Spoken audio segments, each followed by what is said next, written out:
আচ্ছা, আসসালামু আলাইকুম। আজকে আমরা হচ্ছে যে এফসিপিএস এর নতুন ব্যাচগুলো চালু করব। আমি হচ্ছে পেডিয়াট্রিক্স এর ক্লাস নিব আপনাদের। তো এফসিপিএস নতুন যে পেডিয়াট্রিক্স এর আমরা লং ব্যাচ চালু করব তার একটা অনলাইন ডেমো ক্লাস করব। তো আজকে আমাদের টপিক হচ্ছে পেপার 1 এর উপরে, পেডিয়াট্রিক্স এর এফসিপিএস পেপার 1, এবং আজকে আমি আপনাদেরকে একটু এমব্রায়োলজি দেখাবো। আপনারা জানেন যে হচ্ছে পেডিয়াট্রিক্সে এমব্রায়োলজি খুব একটা ইম্পর্টেন্ট একটা টপিক। এটা আপনাদেরকে কিন্তু হচ্ছে অন্যান্য ফ্যাকাল্টি যেমন গাইনি বা সার্জারির মতো অল্প পড়লে হবে না, আপনাদেরকে পেডিয়াট্রিক্সের জন্য এমব্রায়োলজি অনেক ভালো করে পড়তে হবে। তো সেই জন্য পেপার 1 এর ডেমো ক্লাস হিসেবে আমি একটু এমব্রায়োলজি পোর্শনটা রাখছি। এটা জাস্ট একটা ডেমো ক্লাস যে আপনারা কিভাবে করে এমব্রায়োলজি পড়বেন বা আমরা কিভাবে করে আপনাদেরকে এই লং ব্যাচগুলোতে বিভিন্ন ক্লাসগুলা নিব বা আমরা এই পেপার 1 এর ক্লাসগুলা কিভাবে নিব সেটা জাস্ট একটা ট্রায়াল, আর কোনো কিছু না।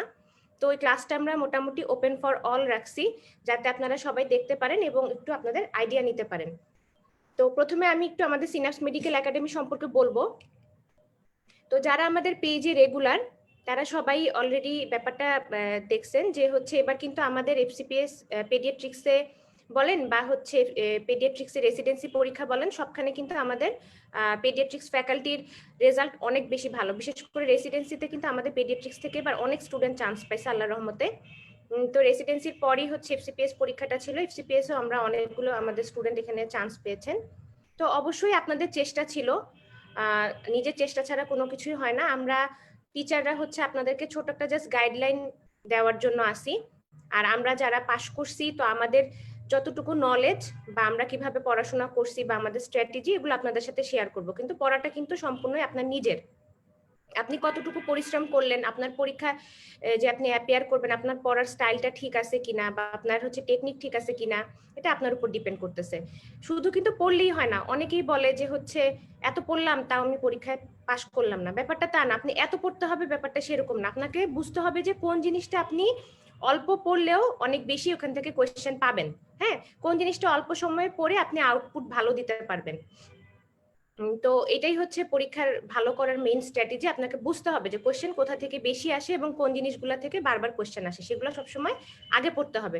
তো এমব্রায়োলজি যে টপিকটা, এটা হচ্ছে পেডিয়াট্রিক্সের খুব একটা হাই ইয়েল্ডিং টপিক। এমব্রায়োলজি থেকে অনেক কোশ্চেন আসে। তো এমব্রায়োলজি আপনাদেরকে একটু ভালো করে পড়তে হবে এবং আমি বারবার করে আমার স্টুডেন্টদেরকে বলি যে এমব্রায়োলজি কিন্তু শুধু শীট পড়লে হবে না, আপনাদেরকে ল্যাংম্যানও পড়তে হবে এমব্রায়োলজির জন্য। তো আজকে আমি আপনাদেরকে একটু পাওয়ার পয়েন্ট প্রেজেন্টেশন করে দেখাবো যে হচ্ছে এমব্রায়োলজি কোন কোন টপিকগুলো আপনারা ভালো করে পড়বেন, প্লাস আমি আপনাদেরকে একটু ল্যাংম্যানের পিডিএফ থেকে দুই একটা চ্যাপ্টার অল্প করে দেখাই দিব যে কিভাবে করে পড়তে হবে। যেমন ধরেন হচ্ছে এবার এফসিপিএস যারা পাশ করলো আমার স্টুডেন্টরা, তা আলহামদুলিল্লাহ সবার জন্য। তো তাদের কাছ থেকে আমি কিছু রিভিউ নিছিলাম যে হচ্ছে পরীক্ষায় এবার কোয়েশ্চেন কেমন হয়েছে। তো সবাই বললো যে আপু ল্যাংম্যান থেকে কিন্তু অনেক কোয়েশ্চেন আসে, যারা ল্যাংম্যান পড়ে না তারা কিন্তু জানে না যে এই কোয়েশ্চেনগুলো আসলে কোথা থেকে আসছে। মনে হবে যে এগুলো ক্লিনিক্যাল পেডিয়াট্রিক্স থেকে আসছে, কিন্তু না, এটা ক্লিনিক্যাল না, এটা হচ্ছে ল্যাংম্যান থেকে আসছে। ল্যাংম্যানের যে ক্লিনিক্যাল কোরিলেটস গুলো আছে প্রত্যেকটা চ্যাপ্টারে, তো সেই অংশগুলো থেকে আসে। আপনাকে এটাই বুঝতে হবে যে আমি কোন বই থেকে কোন অংশটুকু পড়বো। আপনাকে সবকিছু পড়ার তো দরকার নাই, হ্যাঁ? আপনাকে বুঝতে হবে যে আমি কোন জিনিসটা পড়বো। তো সেটাই ধরায় দেওয়া বেসিক্যালি আমাদের টিচারদের কাজ। আর বাকিটুকু সম্পূর্ণই আপনার পরিশ্রম এবং আপনার চেষ্টা। আল্লাহর রহমত তো অবশ্যই লাগে। হ্যাঁ, তাহলে আমরা শুরু করি, কথা না বাড়ায়। তো যারা নতুন তাদের জন্য আমি ছোট করে আমার পরিচয়টা একটু দেই। আমি ডক্টর রৌনক জাহান রোশনি, আমি মেডিকেল অফিসার BSMMU। আর আমার হচ্ছে session 8-9 sir Salimullah medical college থেকে আমি 14 জানুয়ারিতে ফাইনাল প্রফ পাশ করি। 16 জানুয়ারিতে আমার হচ্ছে পেডিয়াট্রিক্সে পার্ট 1 হয়। আর এরপরই সাথে সাথে আমি হচ্ছি রেসিডেন্সিতে ঢুকি পেডিয়াট্রিক্সে। আমি এখন হচ্ছে স্টুডেন্ট হিসেবে আসি ঢাকা শিশু হসপিটাল, বা যেটাকে আপনারা জানেন BICH, সেখানে ফেজ বি রেসিডেন্ট হিসেবে জেনারেল পেডিয়াট্রিক্সে। আর আমি তো, আপনারা হচ্ছে আমার স্টুডেন্ট, তো সিনাপসে আমি পেডিয়াট্রিক্সের কোঅর্ডিনেটর হিসেবে আছি। ঠিক আছে, আর কথা না বাড়ে আমরা শুরু করি। আমার 5টায় শুরু করার কথা ছিল, বাট একটু দেরি করলাম। আসিফ ইকবাল আমাকে সালাম দিছে। আসিফ, ওয়ালাইকুম আসসালাম।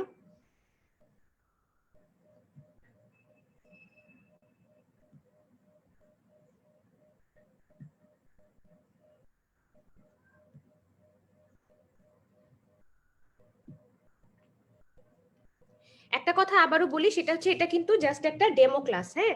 যে এখান থেকেই যে আপনি সবকিছু পরীক্ষার জন্য পড়বেন ব্যাপারটা তা না। আমি জাস্ট আপনাদেরকে একটু ধরাই দিব যে এমব্রায়োলজিটা আপনারা কিভাবে পড়বেন। পড়া কিন্তু অনেক বেশি। আপনারা যারা আমাদের সাথে লং ব্যাচে ভর্তি হচ্ছেন তারা তো মোটামুটি ইনশাল্লাহ 6 মাসের প্রিপারেশন নিতে পারবেন। 6 মাসে কিন্তু অনেকটুকু আপনাদেরকে পড়তে হবে, অনেক কিছুই পড়তে হবে।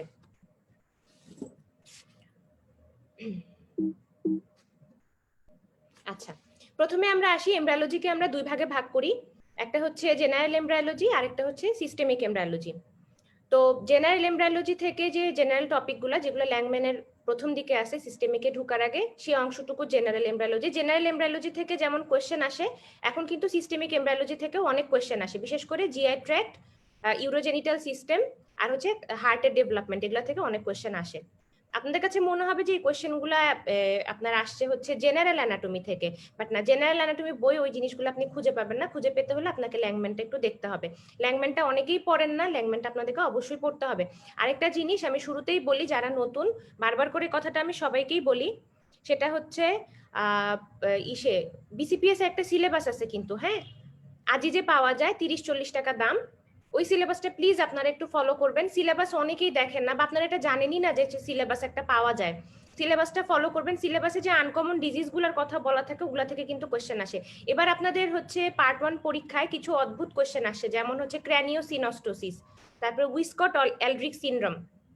তো এগুলো আমি কিন্তু আমার স্টুডেন্টদেরকে দেখাই দিছিলাম যে আপু ভাইয়ারা আপনারা এগুলো পড়বেন, এগুলো সিলেবাসে আছে, তো এগুলো একটু দেখবেন, সিলেবাসটা অবশ্যই ফলো করবেন। আর আমাদের যারা, আরেকটা জিনিস বলে দিই, সেটা হচ্ছে আমাদের যারা হচ্ছে পেডিয়াট্রিক্সের লং ব্যাচে ভর্তি হয়েছেন তাদের জন্য আজকে রাতে 9টার সময় আমরা একটা ওরিয়েন্টেশন ক্লাস রাখছি। সেখানে আমি হচ্ছে, আমাদের তো অনেকেই নতুন স্টুডেন্ট আছেন যারা FCPS পার্ট 1 দিবেন প্রথমবারের মতো, তাদেরকে একটু FCPS পরীক্ষাটা সম্পর্কে ওভারঅল আমরা একটা ওরিয়েন্টেশন দিব, আর বাদ বাকি আপনারা আমাদের সাথে থাকতে থাকতেই জানতে পারবেন। ঠিক আছে, আমি আপনাদেরকে সবকিছু পড়া আজকে বুঝাবো না, দুই একটা ইম্পর্টেন্ট টপিক বুঝাবো, আর বাকিগুলো আমি বলে দিব। যেমন ধরেন জেনারেল এমব্রায়োলজিতে খুব ইম্পর্টেন্ট একটা টপিক হচ্ছে প্লাসেন্টা, হ্যাঁ?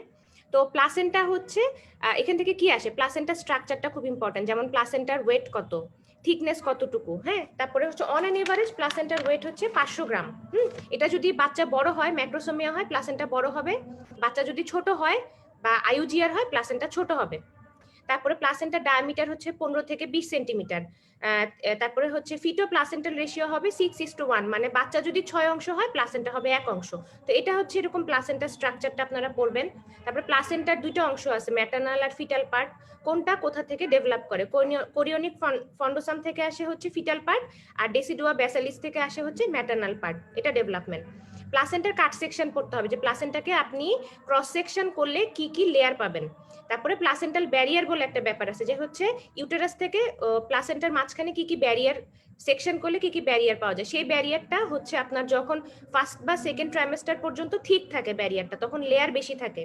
আর তারপরে যত বাচ্চা ম্যাচিউর হবে প্লাসেন্টা কিন্তু ম্যাচুরেশন হয়। আপনারা যারা আলট্রাসোনোগ্রামের রিপোর্ট দেখছেন এর আগে, দেখবেন যে প্লাসেন্টাল ম্যাচুরিটির একটা গ্রেডিং দেওয়া হয়। তো প্লাসেন্টা যত ম্যাচিউরড হয় ব্যারিয়ারটা তত থিন হয়ে যায়, তত হচ্ছে বাচ্চা বড় হয়, সার্কুলেশন তত বেশি বাড়ে। আর প্লাসেন্টার ফাংশন করবেন, বিভিন্ন রকম ফাংশন আছে। একটা হচ্ছে এক্সচেঞ্জ করে অক্সিজেন কার্বন ডাইঅক্সাইড, প্লাসেন্টা কিছু হরমোন সিক্রেট করে, তারপরে হচ্ছে প্লাসেন্টা হচ্ছে আম্বিলিক্যাল কর্ড দিয়ে বেবিকে সব ধরনের নিউট্রিশন পাস করে। বিশেষ করে হরমোনাল ফাংশনগুলো ভালো করে করতে হবে। এখানে কিন্তু বোঝানোর কিছু নাই, তাই আমি এটা নিয়ে আর এক্সট্রা কিছু বলবো না। এরপরে আসেন গ্যামেটোজেনেসিস। আচ্ছা, গ্যামেটোজেনেসিস থেকে আপনাদেরকে স্পারমাটোজেনেসিসটা ডিটেলসে পড়তে হবে। যেমন স্পারমাটোজেনেসিস আপনার কতদিন লাগে, স্পারমাটোজেনেসিস হচ্ছে কোন টেস্টিসের বা কোন জায়গাটাতে হচ্ছে স্পারমাটোজেনেসিসটা হয়। এরপরে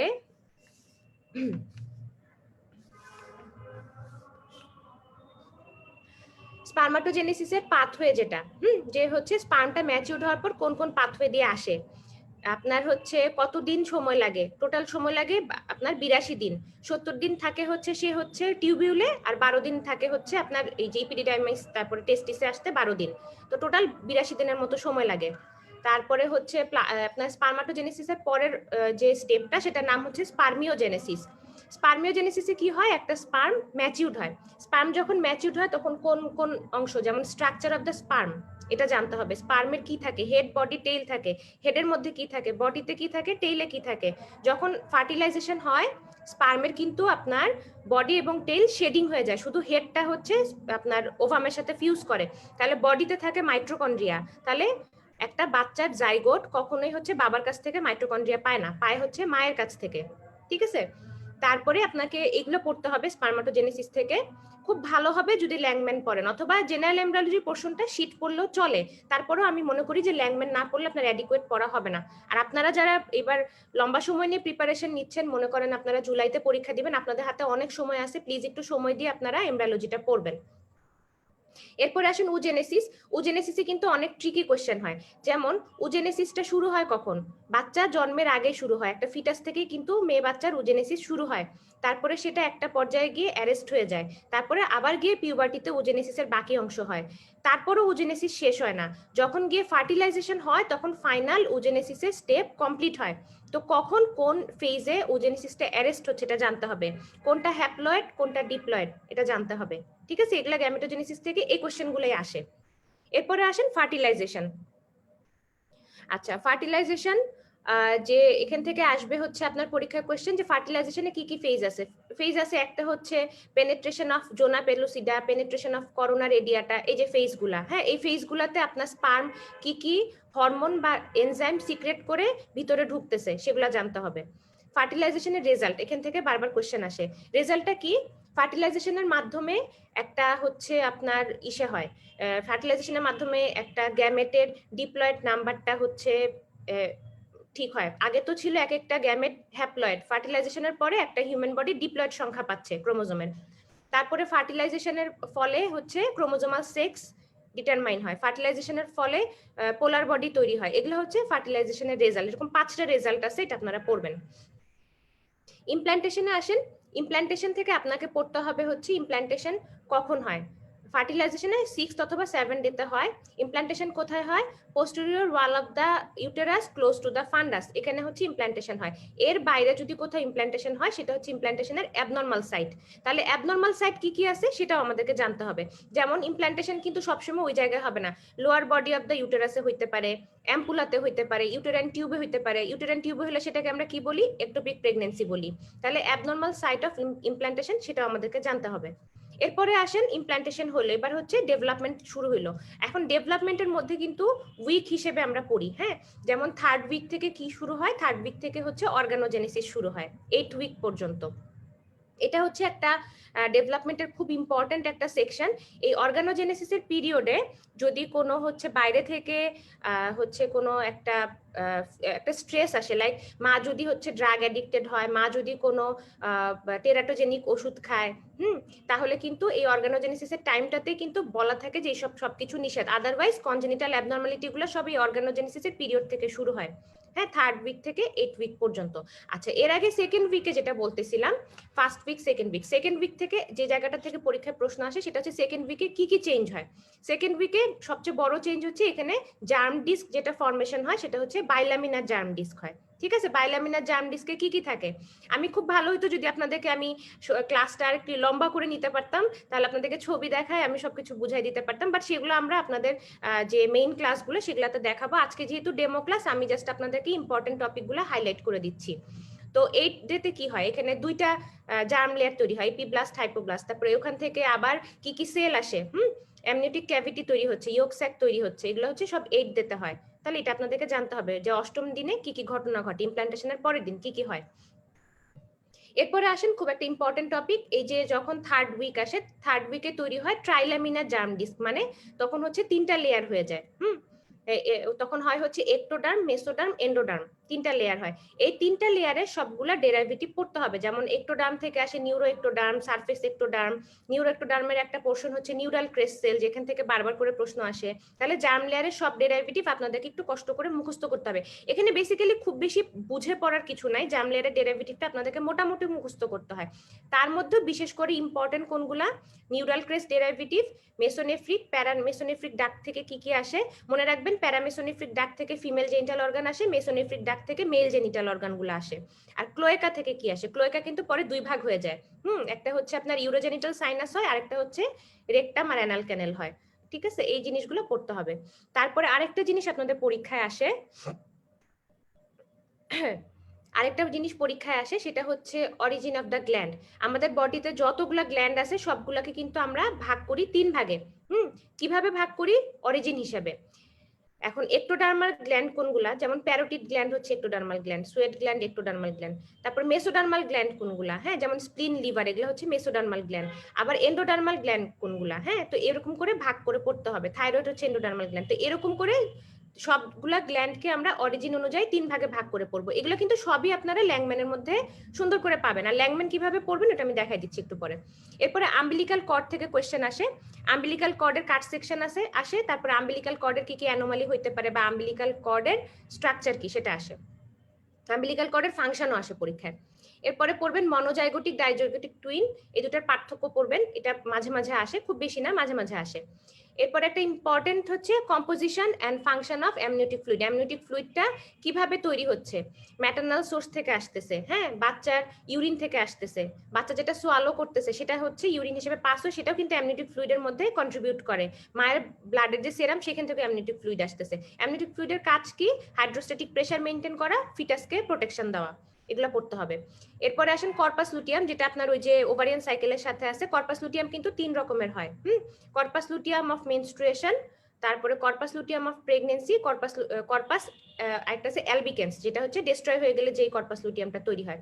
একটা হলুদ কালার, একটা সাদা কালার, কোন কর্পাস লুটিয়ামের কাজ কি, যেমন corpus luteum of pregnancy, placenta তৈরি হয় 12 সপ্তাহে, 12 সপ্তাহের আগ পর্যন্ত কর্পাস লুটিয়াম অফ প্রেগনেন্সিকে সাপোর্ট দেয়।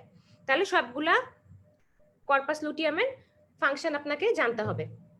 এরপরে আসেন মাইটোসিস আর মেয়োসিস। ঠিক আছে, মাইটোসিস মেয়োসিস কিন্তু হিস্টোলজির অংশ, তারপরও দেখবেন মাইটোসিস মেয়োসিস ল্যাংম্যানের মধ্যেও আছে। ঠিক আছে, তাহলে ল্যাংম্যান থেকেও আপনারা মাইটোসিস আর মেয়োসিসটা একটু দেখবেন। মাইটোসিস মেয়োসিস আপনারা হিস্টোলজির সাথেই পড়বেন, অসুবিধা নেই, কিন্তু এটা ডিটেলসে পড়তে হবে। বিশেষ করে মেয়োসিসের কতগুলো ফেজ আছে, মেয়োসিস 1, মেয়োসিস 2।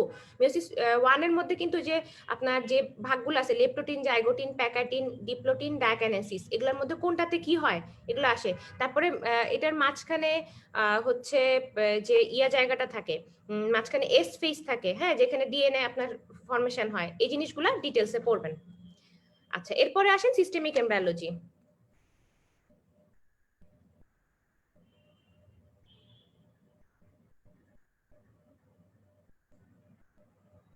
আচ্ছা, সিস্টেমিক এমব্রায়োলজিতে আপনাদেরকে কোন কোন সিস্টেমগুলো ভালো করে পড়তে হবে সেটা বলতেছি আমি আপনাদেরকে। সেটা হচ্ছে আপনারা অবশ্যই জিআইটি ডেভেলপমেন্ট ভালো করে পড়বেন এবং এটার সাথে যে রিলেটেড অ্যানোমালিগুলো আছে সেটা পড়বেন। কিডনি এবং জেনিটালিয়া ডেভেলপমেন্ট থেকে পেডিয়াট্রিক্সে অনেক কোয়েশ্চেন আসে, বিশেষ করে টেস্টিস থেকে অনেক কোয়েশ্চেন আসে পেডিয়াট্রিক্সে। তারপরে হার্টের ডেভেলপমেন্ট, হার্ট টিউব কিভাবে ফরমেশন হচ্ছে, অ্যাওটিক আর্চ থেকে কি কি ভেসেল আসতেছে, এবং হচ্ছে কনজেনিটাল হার্ট ডিজিজ, সেখান থেকে কোয়েশ্চেন আসে। ফেসের ডেভেলপমেন্ট একটা আছে, আমি আপনাদেরকে দেখাই দিব, যেটা হেড নেক চ্যাপ্টারে আছে ল্যাংম্যানের। ফেসের ডেভেলপমেন্টটা আসে, নিউরাল টিউব ডেভেলপমেন্ট যেটা সেটা, এবং নিউরাল টিউবের ডিফেক্ট গুলো আসে, যেমন হচ্ছে মেনিনজোমায়োলোসিল, মেনিনজোসিল, অ্যানানকেফালি, এগুলো আসে পরীক্ষায়। আর টুথের ডেভেলপমেন্ট আসে। টুথের ডেভেলপমেন্ট আমার এফসিপিএস পরীক্ষাতেও আসছিল 16 জানুয়ারিতে। হ্যাঁ, টুথ হচ্ছে ন্যাটাল টুথ কাকে বলে, তারপরে হচ্ছে মিল্ক টুথ, পার্মানেন্ট টুথ, কোন দাঁত কয়টা থাকে, এগুলো থেকে কিন্তু কোশ্চেন আসে। এটা অনেকে স্কিপ করে যান, পড়বেন, বইয়ে আছে। এরপরে আসেন, আমি যেটা সবসময় পড়াইতে খুব পছন্দ করি, আমার পুরাতন স্টুডেন্টরা জানেন, আমি হচ্ছে ফিটাল সার্কুলেশন দিয়ে সবসময় এমব্রায়োলজি পড়ানো শুরু করি, কারণ এটা থেকে কোশ্চেন আসে পরীক্ষায়। দেখি এখানে আমাদের কতগুলো কমেন্ট পড়ছে, একটু কমেন্টগুলো দেখি।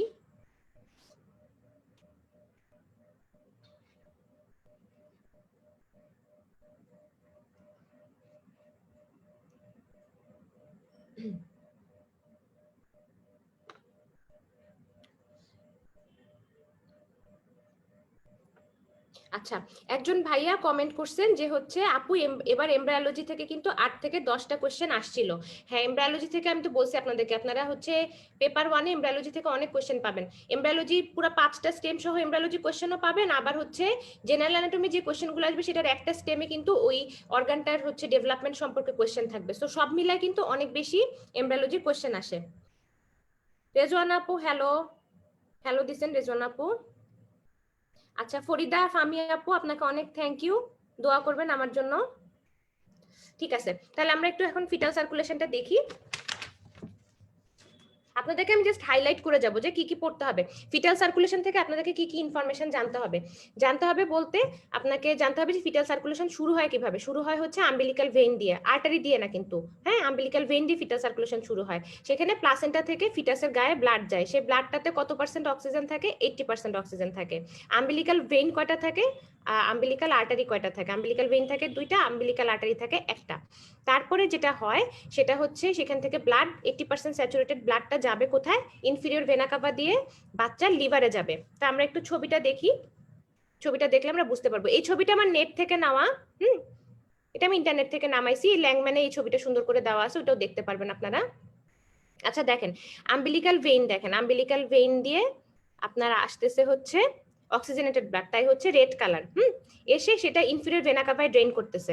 আবার কিছু আম্বিলিক্যাল ভেইন দিয়ে কিছু অক্সিজেনেটেড ব্লাড সেটা যাবে হচ্ছে পোর্টাল সার্কুলেশনে। সব ব্লাডই কিন্তু আলটিমেটলি যাবে কোথায়? রাইট অ্যাট্রিয়ামে। রাইট অ্যাট্রিয়ামে পৌঁছাইলো। রাইট অ্যাট্রিয়ামে পৌঁছানোর পরে সেই ব্লাডটা 2টা পাথওয়েতে যেতে পারে। একটা যেতে পারে রাইট ভেন্ট্রিকেলে, আরেকটা যেতে পারে ফোরামেন ওভালি দিয়ে লেফট অ্যাট্রিয়ামে। ঠিক আছে, 2 দিকে যাবে ব্লাড। যেটা আপনার রাইট ভেন্ট্রিকেলে যাবে সেটা হচ্ছে আবার আপনার কি হবে? পালমোনারি আর্টারি দিয়ে লাংসে চলে যাবে। এখন মনে রাখতে হবে একটা জিনিস, সেটা হচ্ছে ফিটাল সার্কুলেশনে আপনার যেটা হয়, লাংস যেহেতু এক্সপ্যান্ডেড থাকে না, লাংসের মধ্যে পালমোনারি ভাস্কুলার বেডে রেজিস্ট্যান্স ভেসেলে অনেক বেশি থাকে, সেজন্য লাংসে বেশি ব্লাড যেতে পারে না, খুব অল্প ব্লাডই লাংসে যেতে পারে। বেশিরভাগ ব্লাডই যেটা হবে আপনার ফোরামেন ওভালি দিয়ে লেফট অ্যাট্রিয়ামে আসবে। ঠিক আছে, লেফট অ্যাট্রিয়াম থেকে এখন ব্লাডটা কোথায় কোথায় ডিস্ট্রিবিউট হবে দেখেন। লেফট অ্যাট্রিয়াম থেকে এই ব্লাডটা ফার্স্টে যাবে অ্যাসেন্ডিং অ্যাওর্টাতে। ঠিক আছে, অ্যাসেন্ডিং অ্যাওর্টা থেকে সেটা ডিসেন্ডিং অ্যাওর্টা দিয়ে বডিতে চলে যাবে। এখন এখানে মাঝখানে একটা কানেকশন আছে, সেটার নাম হচ্ছে ডাক্টাস আর্টারিওসাস, যেটা অ্যাডাল্ট সার্কুলেশনে থাকতেছে না, ফিটাল সার্কুলেশনে থাকে, পরে সেটা বন্ধ হয়ে যায়। সেই ডাক্টাস আর্টারিওসাস দিয়ে কিন্তু ব্লাড 2 দিকে ফ্লো করতে পারে। সেই ডাক্টাস আর্টারিওসাসটা কাকে কানেক্ট করে? পালমোনারি আর্টারির সাথে ডিসেন্ডিং অ্যাওর্টাকে কানেক্ট করতেছে। তাহলে এখানে কিন্তু একটা বাইপাস মেকানিজম আছে। তাহলে এখান দিয়ে আপনার অক্সিজেনেটেড ব্লাড যেতে পারে হচ্ছে আপনার লাংসে, আবার যেতে পারে হচ্ছে ডিসেন্ডিং অ্যাওর্টা দিয়ে সার্কুলেশনে। তারপরে কি হয় দেখেন, এই যে অক্সিজেনেটেড ব্লাডটা অ্যাসেন্ডিং অ্যাওর্টা দিয়ে ওঠার সময় কোথায় যাবে? এই যে আপনার ব্রাকিওসেফালিক ট্রাঙ্ক, সাবক্লেভিয়ান আর্টারি, এগুলা দিয়ে আমাদের হেড নেক এবং আপার আর্মে চলে যাবে, আর ডিসেন্ডিং অ্যাওর্টা দিয়ে লোয়ার বডিতে চলে যাবে। ঠিক আছে, তারপরে সব সার্কুলেশন গুলো শেষ হবে। শেষ হওয়ার পরে আম্বিলিকাল আর্টারি যখন তৈরি হবে, সেই আম্বিলিকাল আর্টারি, সরি আমি ভুল বলছি, আম্বিলিকাল আর্টারি 2টা থাকে, ভেইন একটা থাকে, ওটা আমি উল্টা বলছিলাম। তো আম্বিলিকাল আর্টারি দিয়ে যে ডিঅক্সিজেনেটেড ব্লাডটা আবার যাবে কোথায়? এরপরে চলে যাবে প্লাসেন্টাতে। এই যে সব কাজ শেষ করে আম্বিলিক্যাল আর্টারি দিয়ে যে ব্লাডটা আসতেছে, এখানে অক্সিজেনের পার্সেন্টেজ থাকে হচ্ছে 58%। আসছিল কত? 80%, ফেরত যাচ্ছে কত? 58%। ঠিক আছে, এখন একটা জিনিস দেখেন, এখানে আপনার পড়তে হবে কোন জিনিসটা, যে এই নিওনেটাল সার্কুলেশনের সাথে ফিটাল সার্কুলেশনের পার্থক্যটা কি? পার্থক্যটা এটাই যে হচ্ছে ফিটাল সার্কুলেশনে পালমোনারি বেডে ভাস্কুলার রেজিস্ট্যান্স বেশি থাকে, তাই পালমোনারি ব্লাড ফ্লো কম, সিস্টেমিক ব্লাড ফ্লো বেশি। তারপরে ফিটাল সার্কুলেশনে কতগুলো অ্যাবনর্মাল ওপেনিং থাকে, যেমন ফোরামেন ওভালি থাকে, ডাক্টাস আর্টেরিওসাস থাকে, তারপরে যে এখানে দেখেন ডাক্টাস ভেনোসাস থাকে, যেটা দিয়ে ইনফেরিয়র ভেনা কাভা থেকে যেটা দিয়ে আপনার আম্বিলিক্যাল ভেইন থেকে পোর্টাল সার্কুলেশনে ব্লাড যাচ্ছে। তাহলে কয়েকটা অ্যাবনর্মালিটি থাকে, সেগুলো আবার নিওনাটাল সার্কুলেশনে যাওয়ার পরে ট্রানজিশন হয়ে চেঞ্জ হয়ে যায়। ঠিক আছে, আরেকটা জিনিস জানতে হবে যে ফিটাল সার্কুলেশনে ব্লাড কোথায় কোথায় মিক্স হয়। মনে রাখবেন 5টা জায়গায় ফিটাল সার্কুলেশনে ব্লাড মিক্স হচ্ছে। ঠিক আছে, এই যে 5টা জায়গা, এখান থেকে পরীক্ষায় প্রশ্ন আসে। কোথায়? একবার লিভারে মিক্স হচ্ছে ব্লাড। মিক্স হওয়া বলতে বোঝাচ্ছে এখানে অক্সিজেনেটেড এবং ডিঅক্সিজেনেটেড ব্লাড মিক্স হওয়া। কিভাবে মিক্স হচ্ছে আমি আপনাদেরকে দেখাই। দেখেন এখানে হচ্ছে ইনফিরিয়র ভেনা কাভা দিয়ে অক্সিজেনেটেড ব্লাড আসতেছে, আর ওই পাশ থেকে আবার সুপিরিয়র ভেনা কাভা দিয়ে আসতেছে হচ্ছে আপনার বডি থেকে সার্কুলেটেড হওয়া ডিঅক্সিজেনেটেড ব্লাড, সেগুলা গিয়ে আপনার মিক্স হচ্ছে লেফট এট্রিয়ামে। লিভারে কি হচ্ছে, আপনার লিভারে যেগুলো ডিঅক্সিজেনেটেড ব্লাড আছে সাথে আম্বিলিক্যাল ভেইন যেগুলো অক্সিজেনেটেড ব্লাড নিয়ে আসতেছে সেটা কিন্তু লিভারে মিক্স হচ্ছে। তাহলে এই দুই জায়গায় মিক্স হচ্ছে। ডাক্টাস আর্টেরিওসাসে কি হচ্ছে, লাংস থেকে আসা ডিঅক্সিজেনেটেড ব্লাড আর হচ্ছে আপনার পালমোনারি আর্টারি থেকে আসা অক্সিজেনেটেড ব্লাড একসাথে মিক্স হচ্ছে। এই 3টা জায়গায় মিক্স হচ্ছে। তারপরে আর কোথায় মিক্স হয়, রাইট এট্রিয়ামে মিক্স হচ্ছে। এটা তো বলছি রাইট এট্রিয়ামে। লেফট এট্রিয়ামে কিন্তু মিক্স হচ্ছে, যেগুলো হচ্ছে আপনার লাংস থেকে আসতেছে, আবার যেগুলা ফোরামেন ওভালি দিয়ে রাইট এট্রিয়াম থেকে লেফট এট্রিয়ামে যাচ্ছে, সেই ব্লাডগুলো কিন্তু মিক্স হচ্ছে।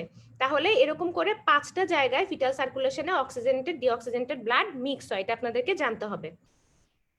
জন্মের পরে কি কি চেঞ্জ হয়, জন্মের পরে আপনার আম্বিলিক্যাল আর্টারি, যখন আমরা কর্ডটা কেটে দেই, কর্ডটা যখন সেকশন করে দেওয়া হয় আম্বিলিক্যাল কর্ড ক্ল্যাম্প করার পরে, তখন দেখবেন যে হচ্ছে কি হয়, আম্বিলিক্যাল আর্টারি ভেইন সবকিছু তো এখানে হচ্ছে কাটা পড়ে যাচ্ছে। এরপরে আম্বিলিক্যাল আর্টারিটা মিডিয়াল আম্বিলিক্যাল লিগামেন্টে কনভার্ট হয়, যেটা হচ্ছে আম্বিলিক্যাল আর্টারির আপনার ডিস্টাল পার্টটা মিডিয়াল আম্বিলিক্যাল লিগামেন্টে কনভার্ট হচ্ছে, আর প্রক্সিমাল পার্টটা সুপিরিয়র ভেসিক্যাল আর্টারিতে কনভার্ট হচ্ছে। আম্বিলিক্যাল ভেইনটা কি হচ্ছে, আম্বিলিক্যাল ভেইনটা গিয়ে লিগামেন্টাম টেরেস হেপাটিস হচ্ছে, যেটা হচ্ছে লিভারে থাকে। আর যেটা ডাক্টাস ভেনোসাস ছিল, যেটা আপনার এই যে দেখেন ডাক্টাস ভেনোসাস কোনটা, ছবিটা বারবার করে দেখবেন, বারবার দেখলে মনে থাকবে। এই যে দেখেন ডাক্টাস ভেনোসাস, যেটা আপনার আম্বিলিক্যাল ভেইন থেকে পোর্টাল সার্কুলেশনে ব্লাড নিয়ে যাচ্ছে। এই যে ডাক্টাস ভেনোসাসটা, এটা পরবর্তীতে লিগামেন্টাম ভেনোসাম হয়ে যাচ্ছে। ঠিক আছে, ডাক্টাস আর্টেরিওসাস বন্ধ হয়ে যাচ্ছে, যদি ওপেন থেকে যায় সেটাকে আমরা বলি প্যাটেন্ট ডাক্টাস আর্টেরিওসাস বা পিডিএ, যেটা একটা কনজেনিটাল অ্যাবনরমালিটি। আর ফোরামেন ওভালিটাও ক্লোজ হয়ে যায়। ফোরামেন ওভালি আবার হচ্ছে 10% 20% ইন্ডিভিজুয়ালের ক্ষেত্রে ফোরামেন ওভালি ওপেন থাকতে পারে, সেটাকে বলা হয় প্রোপ প্যাটেন্ট ফোরামেন ওভালি, মানে ওদিক দিয়ে প্রোপ পাস করা যাবে। প্রোপ মানে একটা টিউবের মতো পাস করা যাবে। ঠিক আছে, দেখেন এখানে কিন্তু অনেকগুলো ইনফরমেশন আছে ফিটাল সার্কুলেশন, যেগুলো থেকে পরীক্ষায় কোয়েশ্চেন আসে। এটা হচ্ছে কি কি চেঞ্জ হয় বার্থের পরে, যেটা আমি আপনাদেরকে বললাম যে হচ্ছে ফিটাল সার্কুলেশনের পরে সেটা নিওনাটাল সার্কুলেশনে যাওয়ার সময় কি কি চেঞ্জ হয়। তাহলে এটা ছিল ফিটাল সার্কুলেশন। ঠিক আছে, তাহলে আমরা এইভাবে করে ফিটাল সার্কুলেশনটা সুন্দর করে পড়ে ফেলবো। এটা কিন্তু কঠিন কিচ্ছু না, প্লিজ আপনারা এটা একটু ল্যাংম্যান থেকে পড়বেন। এরপরে আসেন হার্টের ডেভেলপমেন্ট থেকে আমরা কি পড়বো। এই যে হার্ট টিউবটা দেখেন, এই ছবিটা আমি ল্যাংম্যান থেকে নিছি। হার্ট টিউবের অনেকগুলো পার্ট আছে, দেখতে পাচ্ছেন আপনারা। এই যে হার্ট টিউবটা যেটা ফর্মেশন হয়, এটা ফর্মেশন হয় 4th উইক অফ ডেভেলপমেন্টে। ঠিক আছে, হওয়ার পরে সেই হার্ট টিউবটাতে কিন্তু একটা রোটেশন হয়, কিছু কার্ভেচার ফর্মেশন হয়। হওয়ার পরে ইন দ্য মিন টাইম টিউবের বিভিন্ন অংশ থেকে আপনার কতগুলা হার্টের পার্টগুলো আসে, যেমন ট্রাঙ্কাস আর্টেরিওসাস, যে অংশটা আসতেছে হচ্ছে নিউরাল ক্রেস্ট থেকে। ঠিক আছে, এই ট্রাঙ্কাস আর্টেরিওসাস থেকে কি কি ডেভেলপ করে, এখান থেকে সব ভেসেল এবং ভালভগুলো ডেভেলপ করে। আউটগোয়িং যে ভেসেলগুলো, যেমন আপনার অ্যাওটা পালমোনারি ট্রাঙ্ক, আর অ্যাওটা পালমোনারি ট্রাঙ্কের সাথে কি থাকে, সেমিলুনার ভালভ, এই অংশগুলো আসতেছে ট্রাঙ্কাস আর্টেরিওসাস থেকে। বালবাস কর্ডিস দেখেন, বালবাস কর্ডিস এই যে সবুজ অংশটাকে বলা হচ্ছে বালবাস কর্ডিস। এই বালবাস কর্ডিস থেকে কি কি আসতেছে এটা আপনারা একটু দেখে নেবেন। এটা কিন্তু আসলে খুব বুঝার কিছু নাই, যে ছবিটা দেখলে কিছুটা মনে রাখতে পারবেন, বাট হার্টের এই যে প্রিমিটিভ হার্টের ডেভেলপমেন্ট, এটা আপনাদেরকে আসলে মুখস্থই করতে হয়। এরপরে আসেন হচ্ছে প্রিমিটিভ ভেন্ট্রিকল। এই যে দেখেন নিচের দিকে আছে প্রিমিটিভ ভেন্ট্রিকল, নীল অংশটা, সেখান থেকে হচ্ছে লেফট ভেন্ট্রিকলটা আসতেছে। তারপরে প্রিমিটিভ অ্যাট্রিয়াম, অ্যাট্রিয়ামটা কিন্তু নিচের দিকে থাকে, পরবর্তীতে এটা হচ্ছে যখন ফোল্ড হয়, ফোল্ড হওয়ার পরে অ্যাট্রিয়াম উপরে উঠে যায়। তারপরে সাইনাস ভেনোসাস, সাইনাস ভেনোসাস হচ্ছে নিচের এই যে লাল অংশটা, অ্যাট্রিয়ামের নিচের অংশটা সাইনাস ভেনোসাস। এখান থেকে আপনার কি তৈরি হয়, এখান থেকে হচ্ছে আপনার অ্যাট্রিয়ামের স্মুথ পার্টগুলো এবং হার্টের যে সাইনাস এবং ভেনগুলো সেগুলো তৈরি হচ্ছে। তারপরে হার্টটা দেখেন ডেক্সট্রাল লুপিং বলে একটা ব্যাপার আছে, সেটা হচ্ছে হার্টটা আপনার ডান দিকে বাঁকা হয়ে যাচ্ছে। এই যে এই ছবিটা দেখলে বুঝতে পারবেন, রাইট সাইডে হার্টটাতে একটা কার্ভেচারের মতো ফর্মেশন হচ্ছে, এটার নাম হচ্ছে ডেক্সট্রাল লুপিং। তাহলে এভাবে করে ছবিটা দেখে এই স্ট্রাকচারগুলো আপনারা মুখস্থ করে ফেলবেন। এরপরে আসেন অ্যাওটিক আর্চ। ঠিক আছে, অ্যাওটিক আর্চে আমাদেরকে যেটা পড়তে হবে অ্যাওর্টিক আর্চের হচ্ছে 6টা আর্চ থাকে, 6টা আর্চ থেকে কি কি আর্টারি আসে। এইটা থেকে কিন্তু পরবর্তীতে হচ্ছে যে ফ্যারিঞ্জিয়াল আর্চ, পাউচ, ক্লেফট আপনারা পড়বেন না, এটার সাথে কিন্তু সংখ্যা মিলবে। যেমন 1 নাম্বার অ্যাওর্টিক আর্চ থেকে ম্যাক্সিলারি আর্টারি তৈরি হয়। এই যে এখানে ছবি আছে দেখেন, অ্যাওর্টিক আর্চগুলো হচ্ছে ডেভেলপমেন্টাল পিরিয়ডে এরকম থাকে, সুন্দর আর্চের মতো 6টা থাকে। হ্যাঁ, তো এখান থেকে আপনার প্রথম আর্চ থেকে আসতেছে ম্যাক্সিলারি আর্টারি, যেটা পরবর্তীতে ফার্স্ট ফ্যারিঞ্জিয়াল আর্চকে ব্লাড সাপ্লাই দিবে, বা ফার্স্ট ফ্যারিঞ্জিয়াল আর্চ থেকে যেই অর্গানগুলো ডেভেলপ করতেছে, যে স্ট্রাকচারগুলো আসতেছে সেগুলোকে সাপ্লাই দিবে maxillary artery. Second aortic arch থেকে আসতেছে হচ্ছে হাইওয়েড এবং স্ট্যাপিডিয়াল আর্টারি, যেটা আপনার সেকেন্ড আর্চ থেকে যে জিনিসগুলো আসবে পরবর্তীতে এটা ফেশিয়াল আর্টারি হয়ে যাবে, সেই জিনিসগুলোকে সাপ্লাই দিচ্ছে। এভাবে করে অ্যাওর্টিক আর্চের যে 6টা আর্চ আছে, 6টা আর্চ থেকে কোনটা থেকে কি ডেরাইভ করে সেগুলো আপনাদেরকে একটু কষ্ট করে মুখস্থ করতে হবে। হ্যাঁ, এই ছবিটা দেখবেন আর একটু মুখস্থ করবেন। এমব্রায়োলজিতে অনেক কিছু বুঝে পড়ার আছে, যখন আপনি সিস্টেমিক এমব্রায়োলজি পড়বেন সেখানে আপনি বুঝে পড়তে পারবেন, আর যখন একটু জেনারেল এমব্রায়োলজি পড়বেন তখন আপনাদেরকে কিছুটা জিনিস মুখস্থ করতে হবে। বাট এটা আপনি পরীক্ষায় অবশ্যই অনেক কিছু কমন পাবেন, সেগুলো ভালো করে পড়বেন। তারপরে যেমন ধরেন এই যে আপনার ফোর্থ যে হচ্ছে অ্যাওর্টিক আর্চ, সেখানকার কিন্তু লেফট সাইড রাইট সাইড দুই ভাগে ভাগ আছে, ডান দিক থেকে কি আসতেছে, বাম দিক থেকে কি আসতেছে। সিক্সথ আর্চের ডান দিক থেকে কি আসতেছে, বাম দিক থেকে কি আসতেছে, এটা আপনাদেরকে কিন্তু ভালো করে পড়তে হবে। এটা খুব একটা high yielding question.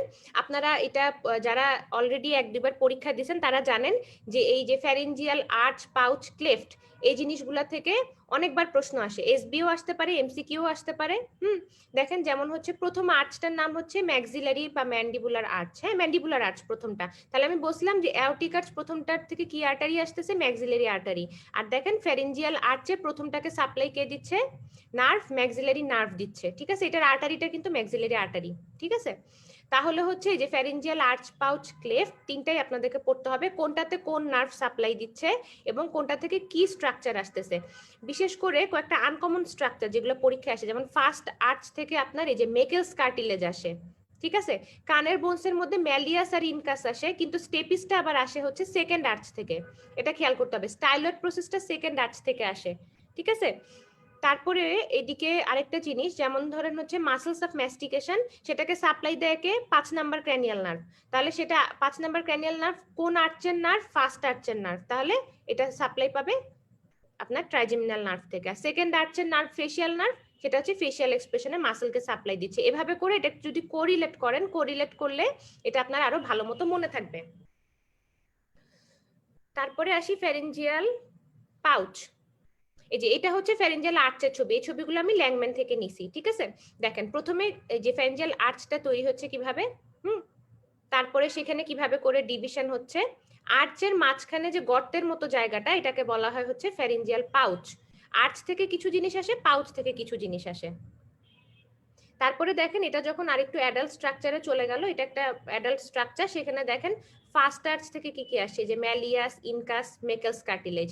Second arch থেকে আসছে কানের স্টেপিস, স্টাইলয়েড প্রসেস।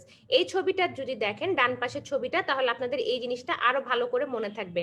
এমব্রায়োলজি মনে রাখার জন্য একটা ইম্পর্টেন্ট উপায় হচ্ছে আপনাদেরকে ছবি দেখতে হবে, নাহলে এমব্রায়োলজি মনে থাকবে না। হ্যাঁ, আমরা কিন্তু হচ্ছে সবাই করি কি, এমব্রায়োলজি শীট পড়ে চলে যায়। আমি বলবো যে কোনো কোচিং এর শীটই এমব্রায়োলজিটা অ্যাডিকুয়েট না, নট ইভেন আমাদের শীট, আমাদের এমব্রায়োলজি শীটও আপনাদের পেডিয়াট্রিক্স ফ্যাকাল্টির জন্য অ্যাডিকুয়েট না। সো আপনাকে একটু ছবি দেখতে হবে, বই পড়তে হবে। এরপরে আসেন ফ্যারিঞ্জিয়াল পাউচ, যেটা হচ্ছে আর্চের মাঝখানে যে হচ্ছে একটা গর্তের মতো জায়গা, সেটা থেকে ফ্যারিঞ্জিয়াল পাউচ আসে। কোন পাউচ থেকে কি আসতেছে এটা খুব ইম্পর্টেন্ট। বিশেষ করে দেখেন আপনার থাইমাসটা কোন পাউচ থেকে আসতেছে, থাইমাস আসে হচ্ছে আপনার থার্ড পাউচ থেকে। থাইমাস কিন্তু হচ্ছে আপনার পেডিয়াট্রিক গ্রুপের জন্য থাইমাস একটা ইম্পর্টেন্ট স্ট্রাকচার, কারণ থাইমাস অ্যাডাল্ট স্টেজে গিয়ে রিগ্রেশন হয়ে যায়, সেই কারণে আপনার হচ্ছে থাইমাসটা থার্ড পাউচ থেকে আসে, এটা জানতে হবে। তারপরে হচ্ছে প্যারাথাইরয়েড গ্ল্যান্ডটা কিভাবে আসে, প্যারাথাইরয়েড গ্ল্যান্ডের ইনফেরিয়রটা আসে থার্ড থেকে, কিন্তু সুপিরিয়রটা আসে হচ্ছে ফোর্থ থেকে। আলটিমো ব্র্যাঙ্কিয়াল বডি বলে একটা জিনিস আছে, যেটা হচ্ছে প্যারাফলিকুলার সেল অফ থাইরয়েড গ্ল্যান্ড, সেটা আসে ফোর্থ পাউচ থেকে। তো এই যে আনকমন জিনিসগুলা, এগুলো আপনাদেরকে পড়তে হবে। এরপর আসেন ফ্যারিঞ্জিয়াল ক্লেফট। ক্লেফট হচ্ছে এই যে পাউচ, যেটা এগুলা হচ্ছে আর্চ, এই গর্তটা হচ্ছে পাউচ, আর পাউচের উল্টা পাশে আরো একটা ছোট একটা ইনভ্যাজিনেশনের মতো থাকে, এই ইনভ্যাজিনেশনটার নাম হচ্ছে ক্লেফট। এখান থেকে দেখতে হবে যে ফ্যারিঞ্জিয়াল ক্লেফট থেকে কি আসে। হ্যাঁ, ফার্স্ট ক্লেফট থেকে আপনার এক্সটার্নাল অডিটরি মিয়াটাস আসে। তারপরে হচ্ছে আপনার এয়ার ড্রামটা, কানের পর্দা যেটা টিম্পেনিক মেমব্রেন, সেটা আসতেছে। সেকেন্ড যে ক্লেফটটা আসছে, আচ্ছা ওগুলা বাকিগুলা সবগুলাই কিন্তু হচ্ছে রিগ্রেশন হয়ে যায়, কিন্তু আপনার ওই যে ফার্স্ট যে ক্লেফটটা সেখান থেকে আপনার এক্সটার্নাল অডিটরি মিয়াটাস আর হচ্ছে টিম্পেনিক মেমব্রেন আসতেছে, এটা মনে রাখবেন। তারপরে আসেন ফেসের ডেভেলপমেন্ট, যেটার কথা আমি বলতেছিলাম, এটা আমি তুলসি হচ্ছে 17 নাম্বার চ্যাপ্টার, যেখানে আপনার হেড নেক চ্যাপ্টারটা থেকে তুলসি। ফেসটা কিভাবে ডেভেলপ করে, ফেসে ফার্স্টে কতগুলো প্রমিনেন্স আসে, প্রমিনেন্স গুলোর মধ্যে সবচেয়ে মিড লাইনে থাকে হচ্ছে ফ্রন্টোনেসাল প্রমিনেন্স, তারপরে সাইডে থাকে হচ্ছে ম্যাক্সিলারি প্রমিনেন্স, তারপরে আরো এই যে মিড লাইনের আরেকটু সাইডে থাকে হচ্ছে আপনার মিডিয়াল নেসাল প্রমিনেন্স, তারপরে থাকে ল্যাটারাল নেসাল প্রমিনেন্স, আর থুতনি জায়গাটাতে থাকে হচ্ছে ম্যান্ডিবুলার প্রমিনেন্স। প্রমিনেন্সের লোকেশনটা যদি আপনি বুঝেন, তাহলে কোন প্রমিনেন্স থেকে কি কি স্ট্রাকচার আসতেছে সেটাও বুঝতে পারবেন। এই ছবিটা দেখেন, এই যে কপাল, কপাল আর হচ্ছে ব্রিজ অফ দ্য নোজ, মানে নাকের এই জায়গাটা কপাল, হ্যাঁ, এই জিনিসগুলো আসে ফ্রন্টোনেসাল প্রমিনেন্স থেকে। ফ্রন্টোনেসাল প্রমিনেন্সকে আমরা আবার দুই ভাগে ভাগ করি, একটা হচ্ছে মিডিয়াল নেসাল প্রমিনেন্স আর ল্যাটারাল নেসাল প্রমিনেন্স। এই যে মাঝেরটা মিডিয়াল নেসাল, এই পাশেরটা ল্যাটারাল নেসাল প্রমিনেন্স, ঠিক আছে? তাহলে মিডিয়াল নেসাল থেকে কি আসবে, তাহলে মিড লাইনের গুলো আসবে, টিপ অফ দ্য নোজ আসবে, তারপরে হচ্ছে এই জায়গাটা, ঠোঁটের এই জায়গাটার নাম হচ্ছে ফিলট্রাম, এই যে ভাঁজটার নাম যেটাকে কিউপিডস বো বলা হয় সেটা হচ্ছে ফিলট্রাম, এটা দেখেন ফিলট্রামটা মিড লাইনে থাকে, এটা আসে মিডিয়াল নেসাল প্রমিনেন্স থেকে। আর ল্যাটারাল নেসাল প্রমিনেন্স থেকে আসবে নাকের ল্যাটারাল অংশ, যেটাকে বলা হয় এলা অফ দ্য নোজ, ঠিক আছে? তারপরে ম্যাক্সিলারি প্রমিনেন্স থেকে আসবে হচ্ছে ল্যাটারাল অংশ এবং গাল, চিক, চিক আসবে। আর যেটা ম্যান্ডিবুলার প্রমিনেন্স, যেটা নিচের দিকে থাকে, থুতনি যেটাকে বলে, সেটা হচ্ছে ম্যান্ডিবুলার প্রমিনেন্স, সেখান থেকে আপনার চিন আসবে আর লোয়ার লিপ আসবে। এটাতে মুখস্থ করার কিছু নাই, এটা কিন্তু ছবি দেখলে খুব সহজে মনে রাখা যায়, কিন্তু আপনারা এই যে ছবিটাই দেখতে চান না সবাই, প্লিজ একটু ছবি দেখে এমব্রায়োলজি পড়বেন।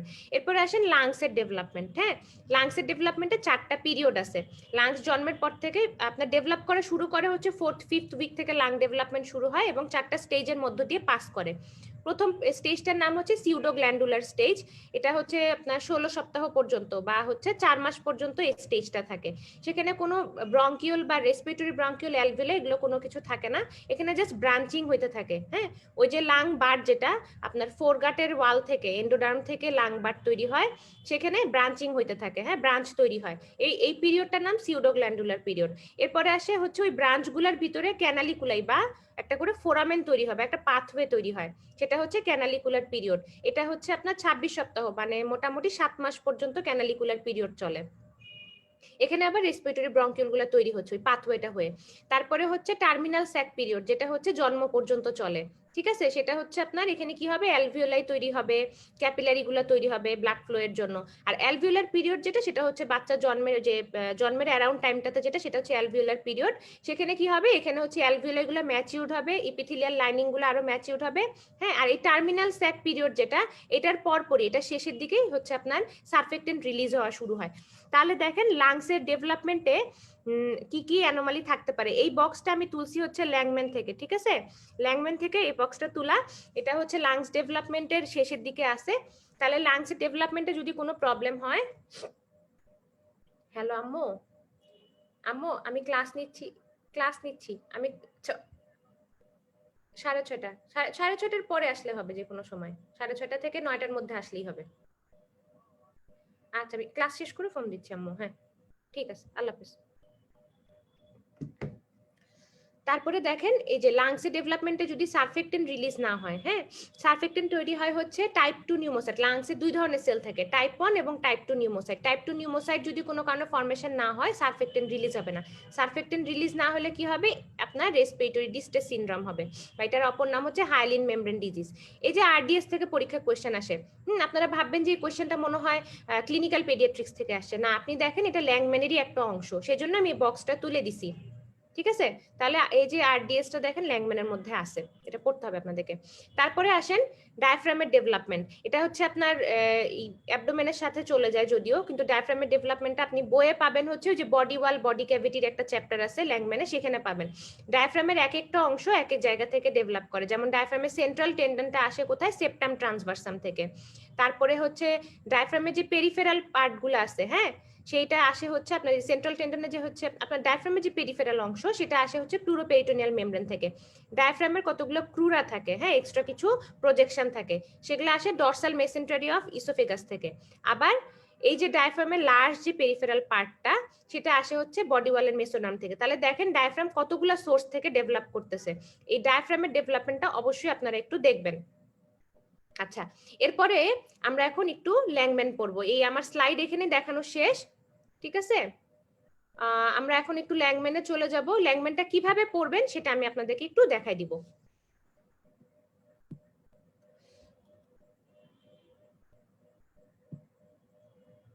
আচ্ছা, আমার কাছে যে ল্যাংম্যানটা আছে আমি যেটা পড়ি সেটা আমার সময় কিনা, আমারটা হচ্ছে 10th এডিশন। হ্যাঁ, আমি হচ্ছে এই ল্যাংম্যানটা পড়ি। আমি যখন নিজের জন্য পড়ি তখন আমি এটা পড়ি। আর আমি আপনাদেরকে যেটা পিডিএফ দেখাবো এটা সম্ভবত লেটেস্টটা 13 বা 14th এডিশন, যেটা লেটেস্ট সেটাই দেখাবো। তবে ল্যাংম্যানে খুব বেশি কিছু চেঞ্জ হয়নি। 10th এডিশনের পরে আমি যেটা দেখলাম আমার বই যেটা আছে এরপরে 14th এডিশন পর্যন্ত খুব বেশি কিছু চেঞ্জ হয়নি। ঠিক আছে, আপনারা যাদের কাছে 10th এডিশন এন্ড অনওয়ার্ডস আছে তারা সেগুলোই পড়তে পারবেন, বই আপনাদেরকে কিনতে হবে না।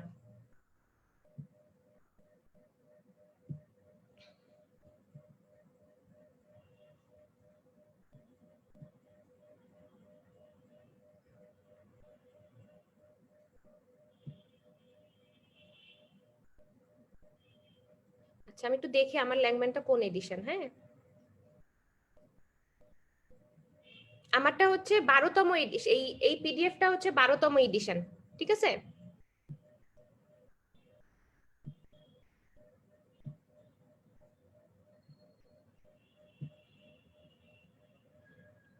আচ্ছা আমরা একটু দেখি ল্যাংম্যানটা কিভাবে পড়বো।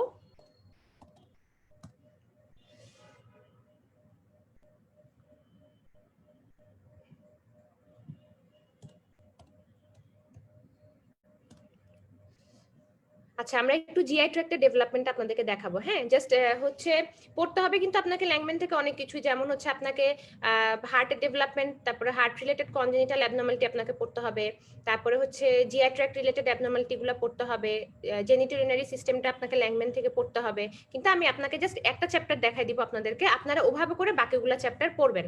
আর ইনশাল্লাহ আমাদের সাথে যখন আমরা ক্লাস করব এমব্রায়োলজি তখন আমরা পুরোটা ডিটেলস আপনাদেরকে পড়াই দিব। আচ্ছা, ছিল লাংসের ডেভেলপমেন্ট, পরে হচ্ছে জিআইটি। আচ্ছা, দেখেন আমরা কিভাবে পড়বো।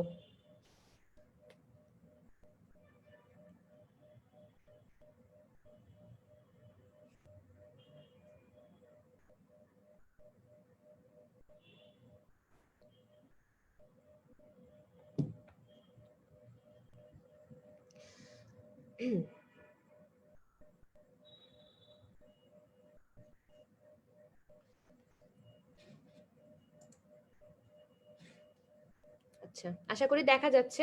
এটা আপনারা বই থেকে পড়বেন, অসুবিধা নেই। এখন কিভাবে পড়বেন সেটা আমি একটু আপনাদেরকে হাইলাইট করে দিই। যেমন আপনি যখন হচ্ছে জিআই ট্র্যাক্ট চ্যাপ্টারটা পড়বেন তখন আপনাকে প্রথম অংশে যেটা পড়তে হবে যে জিআই ট্র্যাক্টের মেইন ডেভেলপমেন্টটা কখন শুরু হয়, কোথা থেকে শুরু হয়।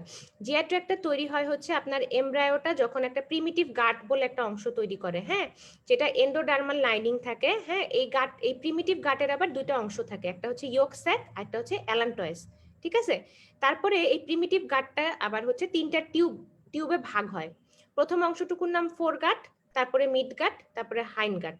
হ্যাঁ, তারপরে আসেন এই যে মিড গাট পোর্শনটা আবার কি দিয়ে জোড়া লেগে থাকে দেখেন এখানে। মিড গাটে হচ্ছে আপনার ভিটেলাইন ডাক্ট থাকে, যেটার অপর নাম হচ্ছে ইয়োক স্টক। হ্যাঁ, এটা হচ্ছে ইয়োক স্যাকের সাথে মিড গাটের যে কানেকশন সেটার নাম হচ্ছে ভিটেলাইন ডাক্ট। পরবর্তীতে এই ভিটেলাইন ডাক্টটা যদি পারসিস্ট করে যায় তাহলে যেটা হবে, তাহলে হচ্ছে এখান থেকে আপনার মেকেলস ডাইভার্টিকুলাম, যেটা একটা কনজেনিটাল অ্যাবনর্মালিটি, তখন মেকেলস ডাইভার্টিকুলাইটিস হবে। তারপরে আসেন এই যে দেখেন প্রিমিটিভ গাটের যেটা ফোর গাট অংশ, হ্যাঁ, সবচেয়ে ক্র্যানিয়াল যে পার্টটা, সেখান থেকে আপনার কি কি অংশ হবে, সেখান থেকে আপনার ফ্যারিংস থেকে শুরু করে second part of the duodenum পর্যন্ত আসে আপনার ফোর গাট থেকে। ঠিক আছে, ফোর গাটের আপনার ব্লাড সাপ্লাই কি, ব্লাড সাপ্লাই হচ্ছে সিলিয়াক ট্রাঙ্ক। মিড গাটের অংশ কোথা থেকে কোন পর্যন্ত, এটা হচ্ছে আপনার second part of the duodenum থেকে শুরু করে আপনার অ্যান্টেরিয়র বা first 2/3 part of the transverse colon, এতটুকু হচ্ছে মিড গাট, আর পরের অংশটুকু হচ্ছে হাইন গাট। ঠিক আছে, তো এতটুকু জানলাম। এই যে মলিকুলার রেগুলেশন যেগুলো থাকে সেগুলো আপনাদেরকে পড়তে হবে না। এরপরে চলে যান হচ্ছে যে দেখেন মেসেন্টারি ডেভেলপমেন্ট। আপনারা সবসময় খেয়াল রাখবেন যে অংশগুলা এরকম কালো কালো অক্ষর দিয়ে লেখা, স্যাররা যদি বই থেকে কোয়েশ্চেন করে স্যার কিন্তু এই যে হাইলাইট করা বা বোল্ড লেটারে লেখা অংশগুলা থেকে কোয়েশ্চেনগুলা করবে। তাহলে এই অংশগুলো ভালো করে পড়তে হবে। যেমন এখানে মেসেন্টারি ডেভেলপমেন্ট সম্পর্কে বলা হয়েছে। মেসেন্টারির কিন্তু দুই ধরনের সোর্স আছে ডেভেলপমেন্টের, ঠিক আছে? একটা হচ্ছে আপনার রেট্রোপেরিটোনাল রিজিয়নে থাকে, আরেকটা হচ্ছে সামনের দিকে থাকে। তাহলে এই যে রেট্রোপেরিটোনাল রিজিয়নে যে মেসেন্টারিটা থাকে সেটার নাম হচ্ছে ডরসাল মেসেন্টারি। এই যে দেখেন ডরসাল মেসেন্টারি বা ডরসাল মেসোগ্যাস্ট্রিয়াম যেটা, এটা হচ্ছে গ্রেটার ওমেন্টাম ফর্মেশন করে আপনার স্টমাকের। এবং এই যে ডরসাল, এই এখান থেকে কি কি আসে, এখান থেকে আপনার ডিউডেনামের মেসেন্টারি আসতেছে। তারপরে হচ্ছে আপনার ওই যে যেটা বললাম যে আপনার গ্রেটার ওমেন্টাম তৈরি হচ্ছে। তারপরে আপনার আরেকটা আছে ভেন্ট্রাল মেসেন্টারি। এই ভেন্ট্রাল মেসেন্টারি বা যেটা সামনের দিকে যে মেসেন্টারিটা থাকে, এগুলো হচ্ছে মেসোডার্ম থেকে আসে মেসেন্টারি। এই সামনের মেসেন্টারিটা কি কি তৈরি করতেছে, সেপ্টাম ট্রান্সভার্সাম। এই সেপ্টাম ট্রান্সভার্সামটা পরবর্তীতে কিন্তু ডায়াফ্রাম তৈরি করে, তাই না? এই সেপ্টাম ট্রান্সভার্সাম তৈরি করতেছে, আবার এই সেপ্টাম ট্রান্সভার্সামটা পরবর্তীতে কি করতেছে, ভেন্ট্রাল মেসেন্টারি থেকে আরো দুটো অংশে ভাগ করতেছে। একটার নাম লেসার ওমেন্টাম, যেটা হচ্ছে আপনার ইসেতে থাকে, স্টমাকের লেসার কার্ভেচারে থাকতেছে, আর ফ্যালসিফর্ম লিগামেন্ট যেটা লিভারের সাথে থাকতেছে। তাহলে এটা হচ্ছে মেসেন্টারি ডেভেলপমেন্ট। তারপরে দেখেন ফোরগাটের মধ্যে ইসোফেগাসের ডেভেলপমেন্ট যখন আপনি পড়বেন, আপনাকে কিন্তু ল্যাংম্যান থেকে এই যে জিআইটি ডেভেলপমেন্ট পুরাটাই পড়তে হবে, ঠিক আছে? তাহলে যখন আপনি ফোরগাটের ডেভেলপমেন্ট পড়তেছেন, তার মধ্যে প্রথমে আসে ইসোফেগাস। তাহলে এখানে দেখেন একটা উইকের কথা বলা আছে। যখন বাচ্চার বয়স 4 সপ্তাহ, হ্যাঁ, এমব্রায়োর যখন বয়স 4 সপ্তাহ, তখন আপনার ফোরগাট ডেভেলপমেন্ট শুরু হবে। পরীক্ষায় আপনার কিন্তু এরকম লম্বা লম্বা স্টেমই আসে যে ইসোফেগাস ডেভেলপমেন্ট অ্যাপ্রক্সিমেটলি 4 সপ্তাহ বয়স থেকে শুরু হয়। ট্রু না ফলস? এটাই কিন্তু পরীক্ষার স্টেম। তাহলে 4 সপ্তাহ থেকে ইসোফেগাস ফর্মেশন তৈরি হয়। সেটা কি হয়, ফোরগাটের মধ্যে দুইটা অংশ, মাথার দিকে ক্র্যানিয়াল পার্টে দুইটা অংশ হয়। একটার নাম হচ্ছে লাংবাট, হ্যাঁ, আর আরেকটা হচ্ছে এই আপনার গাটের যে ফোরগাট প্রপার আর কি। তো লাংবাট যে অংশটা, লাংবাট থেকে পরবর্তীতে রেসপিরেটরি ডাইভার্টিকুলাম বা লাংস ডেভেলপমেন্ট হচ্ছে। তাহলে লাংস কোথা থেকে আসতেছে, লাংস হচ্ছে ফোরগাটের ক্র্যানিয়াল পার্ট থেকে আসতেছে। এই যে হচ্ছে আপনার লাংবাট আর এই যে হচ্ছে ফোরগাট প্রপার, এর মাঝখানে একটা সেপ্টাম থাকে। সেপ্টামটার নাম হচ্ছে ট্রাকিও ইসোফেজিয়াল সেপ্টাম। এই যে দেখেন, এটা হচ্ছে ফোরগাট টিউব, যেটা এই মাঝখানে একটা সেপ্টাম, এই সেপ্টামটার নাম ট্রাকিওসোফেজিয়াল সেপ্টাম। এই সেপ্টামটা দিয়ে লাংস এবং ফোরগাট আলাদা হয়ে যাচ্ছে। এখন কোনো কারণে যদি এই ট্রাকিওসোফেজিয়াল সেপ্টামটা এই অংশটাকে সেপারেট না করে, তাহলে কি হবে, তাহলে আপনার ইসোফেগাস আর ট্রাকিয়ার মাঝখানে একটা ফিস্টুলা তৈরি হবে। সেই জিনিসটাই হচ্ছে ট্রাকিওসোফেজিয়াল ফিস্টুলা, যেটা থেকে আপনাদের ক্লিনিক্যাল কোয়েশ্চেন পরীক্ষায় আসে, ঠিক আছে? এই যে দেখেন এখানে ক্লিনিক্যাল কোরিলেটস গুলো দেওয়া আছে। দেখেন ইসোফেজিয়াল অ্যাট্রেসিয়া যদি হচ্ছে ফোরগাটের আপনার ক্র্যানিয়াল অংশতে ভিতরে যদি ক্যানালাইজেশন না হয়, তাহলে ইসোফেগাস ফর্মেশন হবে না, সেটার নাম হচ্ছে oesophageal fistula, sorry oesophageal atresia. তারপরে যদি ট্রাকিওসোফেজিয়াল সেপ্টামটা এদেরকে ডিভাইড করতে না পারে, তাহলে যেটা হবে সেটার নাম ট্রাকিওসোফেজিয়াল ফিস্টুলা। তো যাদের ট্রাকিওসোফেজিয়াল ফিস্টুলা থাকে সেসব বাচ্চাদের কি হয়, তারা হচ্ছে ট্রাকিওসোফেজিয়াল ফিস্টুলা থাকলে সে বাচ্চাটা জন্মের পরপরই কি হবে, তার রেসপিরেটরি সিক্রেশন গুলা বা হচ্ছে গাটের যে সিক্রেশন গুলা লাংসে চলে যাবে, অ্যাসপিরেশন নিউমোনিয়া হবে, বাচ্চার রেসপিরেটরি ডিস্ট্রেস হবে। আর যেসব বাচ্চাদের হচ্ছে ইসোফেজিয়াল অ্যাট্রেসিয়া থাকে, তাহলে কি হবে, সেই বাচ্চা কোনো কিছু ঢোক গিলে খেতে পারতেছে না, তাহলে সে যে হচ্ছে ইউরিন পাস করতেছে সেটাই সে তো অ্যামনিওটিক ফ্লুইডের মাধ্যমে খায়। এখন যদি সে সেটা ঢোক গিলতে না পারে, তাহলে কি হবে, ওই মাটার হচ্ছে পলিহাইড্রামনিয়াস হবে। তাহলে ইসোফেজিয়াল অ্যাট্রেসিয়া বা ইসোফেজিয়াল স্টেনোসিস থাকলে পলিহাইড্রামনিয়াস হবে, ঠিক আছে? তাহলে এই যে দেখেন এই যে ক্লিনিক্যাল কোরিলেটস যে বক্সটা, এটা অবশ্যই আপনারা ভালো করে পড়বেন। এরপরে আসেন স্টমাকের ডেভেলপমেন্ট। হ্যাঁ, স্টমাকের ডেভেলপমেন্টে দেখেন স্টমাকের ডেভেলপমেন্টে কি হয়, স্টমাকটা আপনার এই যে ফোরগাটের মাঝের অংশটা একটা ফিউজিফর্ম একটা টিউবের মতো। এই যে এই টিউবটা হচ্ছে চতুর্থ সপ্তাহে তৈরি হয় ফোরগাটের মাথার দিকে। এই যে টিউবটা, এটা হচ্ছে স্টমাক টিউব। এটা কি হবে, এটা হচ্ছে এরপরে রোটেশন হবে ক্লকওয়াইজ, ঠিক আছে? ক্লকওয়াইজ রোটেশন হবে, তারপরে একটা কার্ভেচার ফর্মেশন হবে। কার্ভেচারের যেই অংশটা হচ্ছে বাম দিকে ছিল সেটা চলে আসবে সামনে, আর যেটা ডান দিকে ছিল সেটা চলে যাবে পিছনে। এখন যেটা বাম দিকে ছিল সেই বাম দিকে হচ্ছে আপনার লেফট ভেগাস নার্ভ সাপ্লাই দেয়, আর যেটা ডান দিকে ছিল সেটাতে রাইট ভেগাস নার্ভ সাপ্লাই দেয়। কিন্তু বাম দিকের অংশটা সামনে চলে আসতেছে, সেটা তাই হয়ে যায়। তাহলে স্টমাকের অ্যান্টেরিয়র সারফেসে তাহলে সাপ্লাই কে দিচ্ছে, লেফট ভেগাস নার্ভ, যেটা দিয়ে অ্যান্টেরিয়র ভেগাল ট্রাঙ্ক তৈরি হচ্ছে। আর পোস্টেরিয়র সারফেসে সাপ্লাই দিচ্ছে রাইট ভেগাস নার্ভ, যেটা পিছন দিকে চলে যাচ্ছে। তাহলে স্টমাকের এই যে রোটেশনটা হইলো আর এই যে কার্ভেচার ফর্মেশন হলো, সেটার উপর ডিপেন্ড করে আপনার স্টমাকের নার্ভ সাপ্লাই হচ্ছে। তাহলে যেটা জেনারেল অ্যানাটমিতে পড়বেন সেটার বেসিস কিন্তু বা বেসিক যে পড়াটা সেটা কিন্তু আপনার এমব্রায়োলজিতে খুঁজে পাচ্ছেন, কিভাবে করে greater curvature lesser curvature formation হচ্ছে। তারপরে এটার মধ্যে আবার আরেকটা রোটেশন হয়, সেই রোটেশনের কারণে যেটা হয় এই যে কার্ডিয়াক পোর্শনটুকু চলে যায় বামে, আর এই যে পাইলোরিক পোর্শন সেটা চলে আসে ডানে। তাহলে স্টমাকের ডেভেলপমেন্টটা এইভাবে করে হচ্ছে। তাহলে এভাবে করে আপনারা স্টমাকের ডেভেলপমেন্টটা পড়বেন। আমি জাস্ট ধরাই দিচ্ছি যে আপনারা কিভাবে পড়বেন। এরপরে আসেন একটা খুব ইম্পর্টেন্ট যেটা, সেটা হচ্ছে মিড গাট নিয়ে আমরা একটু পড়বো। মিড গাটের মধ্যে আপনাদের পরীক্ষায় আসে যে জিনিসটা সেটা হচ্ছে মিড গাটের রোটেশন সম্পর্কে আসে, ঠিক আছে। আর ডিউডেনাম দরকার নাই আপনাদের, হচ্ছে এই যে স্টমাকের কনজেন্টাল অ্যাবনর্মালিটি হচ্ছে পাইলোরিক স্টেনোসিস বা পাইলোরাসের এখানে মাসেল লেয়ারটা ঠিক থাকে, এদিক দিয়ে খাওয়া পাস করতে পারে না, বাচ্চা জন্মের পরে বারবার করে বমি করে, সেটাই পাইলোরিক স্টেনোসিস। পাইলোরিক স্টেনোসিস থেকেও কিন্তু আপনাদের ক্লিনিক্যাল হচ্ছে কোয়েশ্চেন অনেক কিছু আসে। লিভার গল ব্লাডারের ইয়েও আপনারা পড়বেন। লিভার বারটা ফোরগাট থেকে আসে, ফোরগাটের একটা অংশ থেকে লিভার বার তৈরি হয়। তারপরে হচ্ছে লিভারের যে হচ্ছে প্যারেনকাইমা সেটা ফোরগাটের এন্ডোডার্ম থেকে আসতেছে, আর লিভারের যে হচ্ছে বাকি কানেকটিভ টিস্যুগুলো সেগুলো হচ্ছে আশেপাশের মেসোডার্ম থেকে আসতেছে। এই কথাগুলোই এখানে লেখা আছে। আর এই যে আপনার লিভার বার যেটা, সেই বার থেকেও আবার পরবর্তীতে গল ব্লাডারটা তৈরি হচ্ছে। তাহলে আমরা এই যে জিআইটি ডেভেলপমেন্ট আমরা পুরোটাই কিন্তু পড়বো, আমি আপনাদেরকে ইম্পর্টেন্ট টুকু হাইলাইট করতেছি, বাট আপনারা পুরোটাই পড়বেন। আর এই যে মলিকুলার যে বেসিস গুলা সেগুলো আপনাদের পড়ার দরকার নাই। হ্যাঁ, এরপরে আসেন হচ্ছে আমি যেটা বলতে চাচ্ছি, প্যানক্রিয়াজের ডেভেলপমেন্ট। প্যানক্রিয়াজের ডেভেলপমেন্টটা খুব ইম্পর্টেন্ট। প্যানক্রিয়াজে কি হয়, প্যানক্রিয়াজে হচ্ছে আপনার দুইটা বার্ড ফর্মেশন হয় ফোরগাট থেকে, হ্যাঁ, ডরসাল এবং ভেন্ট্রাল বার্ড, দুইটা বার্ড ফর্মেশন হয়। Dorsal pancreatic part, ventral pancreatic part. এটা কি করে, এটা পরবর্তীতে একটা রোটেশন হয়, রোটেশন হয়ে এটা একটা ফিউশন হয়, ফিউশন হয়ে একটা প্যানক্রিয়াস তৈরি হয়। কোনো কারণে যদি এই দুটো ফিউশন না হয়, হ্যাঁ, তাহলে যেটা হবে এক্সেসরি প্যানক্রিয়াস তৈরি হবে, সেটা একটা কনজেন্টাল অ্যানোমালি, এক্সেসরি প্যানক্রিয়াস। তারপর আপনাকে জানতে হবে ডরসাল প্যানক্রিয়াটিক বার্ড থেকে কোন কোন অংশ আসে, ভেন্ট্রাল প্যানক্রিয়াটিক বার্ড থেকে কোন কোন অংশ আসে। এখানে অনেকগুলো ইম্পর্টেন্ট ইনফরমেশন আছে, আমি আপনাদেরকে একটু দেখাই। এই যে দেখেন এখানে একটা লাইন আছে না, in about 10% of cases the duct system fails to fuse and original double system persist। মানে ভেন্ট্রাল এবং ডরসাল প্যানক্রিয়াটিক পার্ট 10% বাচ্চার ক্ষেত্রে, 100টা বাচ্চার মধ্যে 10টা বাচ্চার মধ্যে এটা ফিউজ হয় না, যার কারণে আপনার এক্সেসরি প্যানক্রিয়াস তৈরি হয়, ঠিক আছে। তারপরে এখানে আরেকটা ইনফরমেশন আছে, যেমন হচ্ছে আপনার একটা ফিটাসে তৃতীয় মাসে মানে 12 সপ্তাহে আইলেটস অফ ল্যাঙ্গারহ্যান্ড তৈরি হয়, আর পঞ্চম মাস থেকে ইনসুলিন সিক্রেশন তৈরি হয়। এগুলো প্রত্যেকটাই আপনাদের পরীক্ষায় আসা একটা করে স্টেম। তাহলে দেখেন স্যাররা কোশ্চেনগুলো কোথা থেকে করে, এই যে এরকম যেগুলো বোল্ড লেটারে লেখা হাইলাইট করা অংশগুলো, সেগুলো থেকে বইয়ের লাইনগুলোই স্যাররা কিন্তু স্টেমের মধ্যে তুলে দিচ্ছে। তাহলে আপনাদেরকে পড়তে হবে এভাবে করে, ঠিক আছে।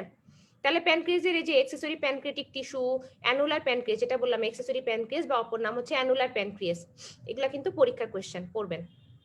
আমি যেটা বলতে চাচ্ছি মিডগাট সম্পর্কে বলতে চাচ্ছি। মিডগাটে কি ঘটনাটা ঘটে, যেমন হচ্ছে যখন একটা ফিটাস 5 সপ্তাহ বয়স, হ্যাঁ 5 উইক যখন থাকে, তখন মিডগাটটা কি হয়, তখন তার লিভারটা বড় হওয়া শুরু হয়। তারপরে লিভারটা বড় হওয়ার কারণে তার গাটটা তার পেটের ভিতরে থাকতে পারে না, জায়গা হয় না, তখন আম্বিলিকাস দিয়ে পুরো গাটটা বের হয়ে আসে বাইরে। হ্যাঁ, বাইরে যখন বের হয়ে আসে, বের হয়ে আসার পরে গাটটা একটা এক্সিস ফলো করে, সেটা হচ্ছে সুপিরিয়র মেসেন্টারিক আর্টারি। এই যে আমি যা বলতেছি এখানেই সবকিছু লেখা আছে। এই যে সুপিরিয়র মেসেন্টারিক আর্টারি, এই এই আর্টারিটার এক্সিসটা ফলো করে পুরাটা গাট আম্বিলিকাস দিয়ে বের হয়ে আসতেছে ষষ্ঠ সপ্তাহে। বের হয়ে আসার পরে সেটা 270 ডিগ্রি অ্যান্টি ক্লকওয়াইজ একটা রোটেশন হয়।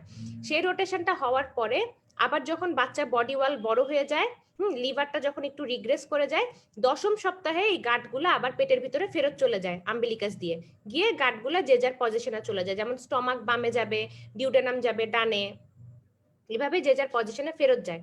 এই যে হার্নিয়েশনটা হয় আম্বিলিকাস দিয়ে, এটার নাম হচ্ছে ফিজিওলজিক্যাল হার্নিয়েশন। এটা সব ফিটাসেই হবে এবং সব ফিটাসে এটা আবার 10ম সপ্তাহে ফেরত যাবে। কোনো কারণে যদি এই হার্নিয়েশনটা হওয়ার পরে অ্যারেস্ট হয়ে যায় গাটটা, হ্যাঁ, কোনো কারণে আপনার এই গাটের অংশটুকু আম্বিলিকাস দিয়ে যেটা বের হয়েছে সেটা পুরাটা ফেরত যেতে পারলো না, তখন সেটা হয়ে যাবে ওমফ্যালোসিল, ঠিক আছে। তাহলে এইটাই হচ্ছে ওমফ্যালোসিল যেটা আপনারা পড়েন। এখন ওমফ্যালোসিল 2 রকম আছে, মেজর আছে মাইনর আছে। যেটা বেশি গাটের অংশ ইভেন লিভার পর্যন্ত প্রোলাপস হয়ে বাইরে থাকে সেটা মেজর, আর যেটা হচ্ছে 4 সেন্টিমিটারের কম সেটা হচ্ছে মাইনর। এই যে ফিজিওলজিক্যাল হার্নিয়েশন তাহলে কিভাবে হয়, অ্যান্টি ক্লকওয়াইজ হবে 270 degree along the axis of superior mesenteric artery. একদম এই লাইনগুলাই আপনাদের পরীক্ষায় তুলে দেয়। তারপরে দেখেন এই যে মিডগাটের রোটেশন যেটা বললাম এটা এখানে লেখা আছে। তারপরে লুপটা রিট্রাক্টেড হয়ে ফেরত চলে গেল।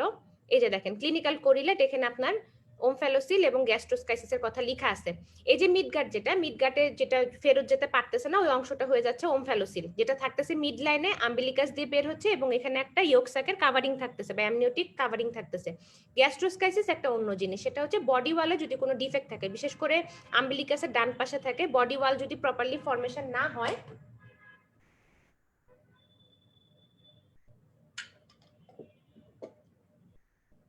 তখন সেটাকে বলা হচ্ছে গ্যাস্ট্রোস্কাইসিস, কিন্তু সেখানে কোনো অ্যামনিওটিক কাভারিং থাকে না।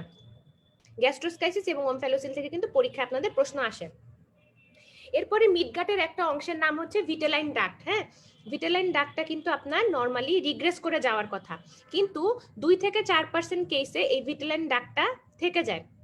এই যে দেখেন এখানে লেখা আছে 2 to 4% কেসে ভিটেলাইন ডাক্টের একটা ছোট্ট অংশ পারসিস্ট করে, যেটা পরবর্তীতে হয়ে যায় মেকেলস ডাইভার্টিকুলাম। এই মেকেলস ডাইভার্টিকুলামে কি হয়, পরবর্তীতে মেকেলস ডাইভার্টিকুলাইটিস হয় বা এটা ইন্টেস্টাইনাল অবস্ট্রাকশন করতে পারে। সেজন্য মেকেলস ডাইভার্টিকুলাম একটা কনজেনিটাল অ্যাবনর্মালিটি, যেটা হচ্ছে আপনাদেরকে অবশ্যই নজরে আনতে হবে।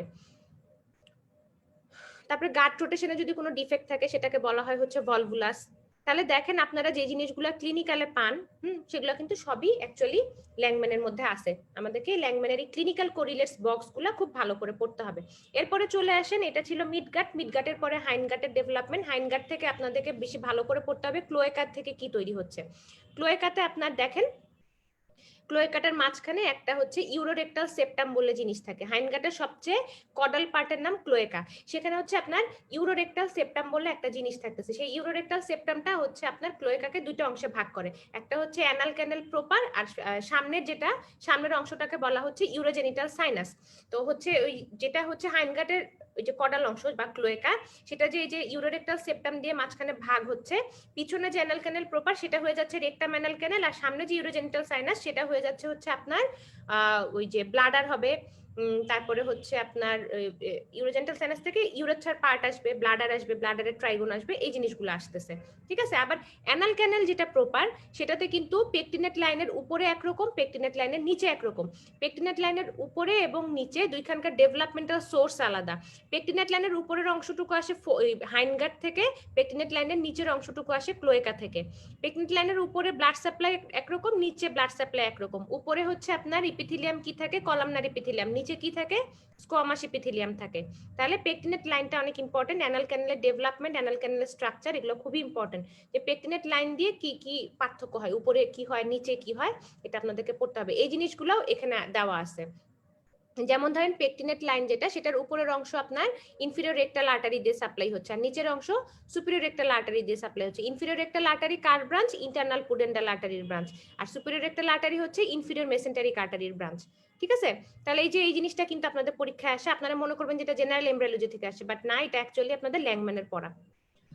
গেল অ্যানাল ক্যানেল, চলে গেল হাইনগাটে যে অ্যাবনর্মালিটির মধ্যে আপনাকে একটু কনজেনিটাল মেগাকোলন, যেটার অপর নাম হচ্ছে হাসপ্রাং ডিজিজ। হাসপ্রাং ডিজিজ থেকে অনেকবারই প্রশ্ন আসছে এফসিপিএস পরীক্ষা, এটা একটু আপনারা পড়বেন। তো এভাবে করে হচ্ছে আপনাদেরকে ল্যাংম্যানটা পড়তে হবে। ঠিক আছে, তো আমার এই ক্লাসটার আজকে বেসিক্যালি উদ্দেশ্য এটাই যে আপনারা ল্যাংম্যান কিভাবে পড়বেন সেটা দেখানো, এবং আপনারা ওভারঅল এমব্রায়োলজিটা কিভাবে পড়বেন। তো আচ্ছা, আমি আপনাদেরকে একটু ইউরোজেনিটাল সিস্টেম সম্পর্কে বলে দিই। ইউরোজেনিটাল সিস্টেমটাও আপনারা অবশ্যই বই থেকে পড়বেন। এখানে প্রথমে কিডনি ডেভেলপমেন্ট। কিডনি ডেভেলপমেন্ট আপনারা কিভাবে পড়বেন, যে কিডনিটা 3টা সিস্টেম থেকে ডেভেলপ করে, প্রোনেফ্রোস, তারপরে মেসোনেফ্রোস, তারপরে মেটানেফ্রোস। প্রোনেফ্রোস কিন্তু আপনার হচ্ছে চতুর্থ সপ্তাহে আসে, সার্ভাইকাল রিজিয়নে থাকে। দেখেন কত উপরে থাকে কিডনি, সার্ভাইকাল রিজিয়নে থাকে। তারপরে পুরাটা প্রোনেফ্রোসই আপনার রিগ্রেস করে যায়। এরপরে আসে মেসোনেফ্রোস। ঠিক আছে, মেসোনেফ্রোসও আপনার রিগ্রেস করে যায়, যেটা থাকে হচ্ছে আপার লাম্বার রিজিয়নে, কিন্তু সেটা রিগ্রেস করে যায়, থেকে যায় কি মেসোনেফ্রিক ডাক্ট থাকে, যেটা থেকে পরবর্তীতে মেল জেনিটাল অর্গান তৈরি হবে। আর মেটানেফ্রোস যেটা হচ্ছে আপনার ম্যাচিউড কিডনি। ম্যাচিউড কিডনিটা আপনার বেসিক্যালি মেটানেফ্রোস থেকে আসে এবং এটা থাকে হচ্ছে পেলভিক রিজিয়নে। পরবর্তীতে কি হয়, কিডনিটা অ্যাসেন্ড করে। ঠিক আছে, কিডনি কিন্তু প্রথমে পেলভিক রিজিয়নে থাকে, আস্তে আস্তে যখন বডি ওয়াল বড় হয়, জায়গা হয়, হ্যাঁ, তখন কিডনিটা আস্তে আস্তে করে লাম্বার রিজিয়নে ট্রান্সফার হয়। তো কিডনির ডেভেলপমেন্টটা এভাবে করে পড়বেন। তারপরে হচ্ছে আপনার এই যে মেসোনেফ্রিক ডাক্ট থেকে কি আসবে, প্যারামেসোনেফ্রিক ডাক্ট থেকে কি আসবে। যেমন ধরেন মেসোনেফ্রিক ডাক্টটা ছেলেদের ক্ষেত্রে থেকে যাবে, মেসোনেফ্রিক এবং প্যারামেসোনেফ্রিক ডাক্ট, এই ছবিটা দেখলে বুঝবেন। দুইটা ডাকটি কিন্তু হচ্ছে আপনার, এটা না পরে আছে, তো ওই দুইটা ডাকটি কিন্তু মেল ফিমেল সব চাইল্ডের ক্ষেত্রেই থাকে। যে বাচ্চাটা ফিমেল চাইল্ড হবে তার ক্ষেত্রে প্যারামেসোনেফ্রিক ডাকটা থেকে যায়, আর হচ্ছে মেসোনেফ্রিক ডাকটা রিগ্রেস করে যায়। আর যেই বাচ্চাটা হচ্ছে ছেলে বাচ্চা হবে তার ক্ষেত্রে প্যারামেসোনেফ্রিক ডাকটা রিগ্রেস করে যাচ্ছে। পরবর্তীতে প্যারামেসোনেফ্রিক ডাক থেকে তৈরি হবে হচ্ছে আপনার Fallopian tube, uterus, upper part of the cervix আর upper part of the vagina, এটা প্যারামেসোনেফ্রিক ডাক থেকে আসবে। তাহলে আপনি যদি খালি কোচিং এর শীট দেখে এই জিনিসগুলা মুখস্থ করেন তাহলে কিন্তু কখনোই মনে রাখতে পারবেন না। তাহলে আপনাকে মনে রাখার জন্য একবার হইলেও এই ল্যাংম্যান থেকে পুরো জিনিসটা আপনাকে হচ্ছে একবার হলেও রিডিং দিতে হবে, তাহলে হচ্ছে আপনি জিনিসটা কোরিলেট করতে পারবেন এবং মনে রাখতে পারবেন। এখানে দেখেন আরো কিছু জিনিস আছে, আমি আপনাদেরকে দেখাই দেই। এই যে ডেভেলপমেন্ট গুলো তো পড়বেনই, এখানে দেখেন উইলমস টিউমার থেকে আপনাদের ক্লিনিক্যাল প্রশ্ন আসে। দেখেন এখানে কিন্তু উইলমস টিউমার সম্পর্কে লেখা আছে, এই যে ক্লিনিক্যাল পোর্শনটুকু কিন্তু দেখেন উইলমস টিউমার থেকে যেটা আপনাদের কোশ্চেন আসে পেপার 3 তে আসে, এবার নাকি পেপার 2 তে ক্লিনিক্যাল কোশ্চেন বেশি আসছে। তারপরে আমরা অটোজোমাল পলিসিস্টিক কিডনি ডিজিজ যেটা পরীক্ষায় আসে সেটাও দেখেন ল্যাংম্যানের মধ্যে দেওয়া আছে। তারপরে এটা তো কিডনি আরো আছে, হর্ষু কিডনি আছে, হ্যাঁ, তারপরে একটোপিক কিডনি আছে, সিঙ্গেল কিডনি, এগুলো একটু দেখবেন, রিডিং দিবেন। এরপরে হচ্ছে যখন আপনার ইসে পড়বেন জেনিটাল অর্গানগুলো যখন ডেভেলপমেন্ট করবেন সেখান থেকে আপনাদেরকে কয়েকটা জিনিস ভালো করে পড়তে হবে। সেটার মধ্যে আছে হচ্ছে আপনার টেস্টিসটা খুব ভালো করে পড়বেন। টেস্টিসের হচ্ছে কিভাবে করে ডিসেন্ট হয়, টেস্টিস তো প্রথমেই আপনার অ্যাবডোমেনের ভিতরে থাকে তাই না, পরবর্তীতে সেটা আপনার স্ক্রোটামে আসে, সেই জায়গাটা আমি আপনাদেরকে একটু দেখাই দিই। এই যে গোনাডের ডেভেলপমেন্টটা কিভাবে হচ্ছে, তারপরে হচ্ছে টেস্টিসের ভিতরে কি কি সেল থাকে, সেই সেলগুলা কি কি রিলিজ করে, যেমন হচ্ছে লেডিক সেল কি সিক্রেট করে, টেস্টোস্টেরন সিক্রেট করে, সেমনিফেরাস টিউবুল থেকে কি আসে, হ্যাঁ, এই জিনিসগুলো পড়বেন। পড়ার পরে টেস্টিসের ডিসেন্টটা খুব ভালো করে পড়বেন।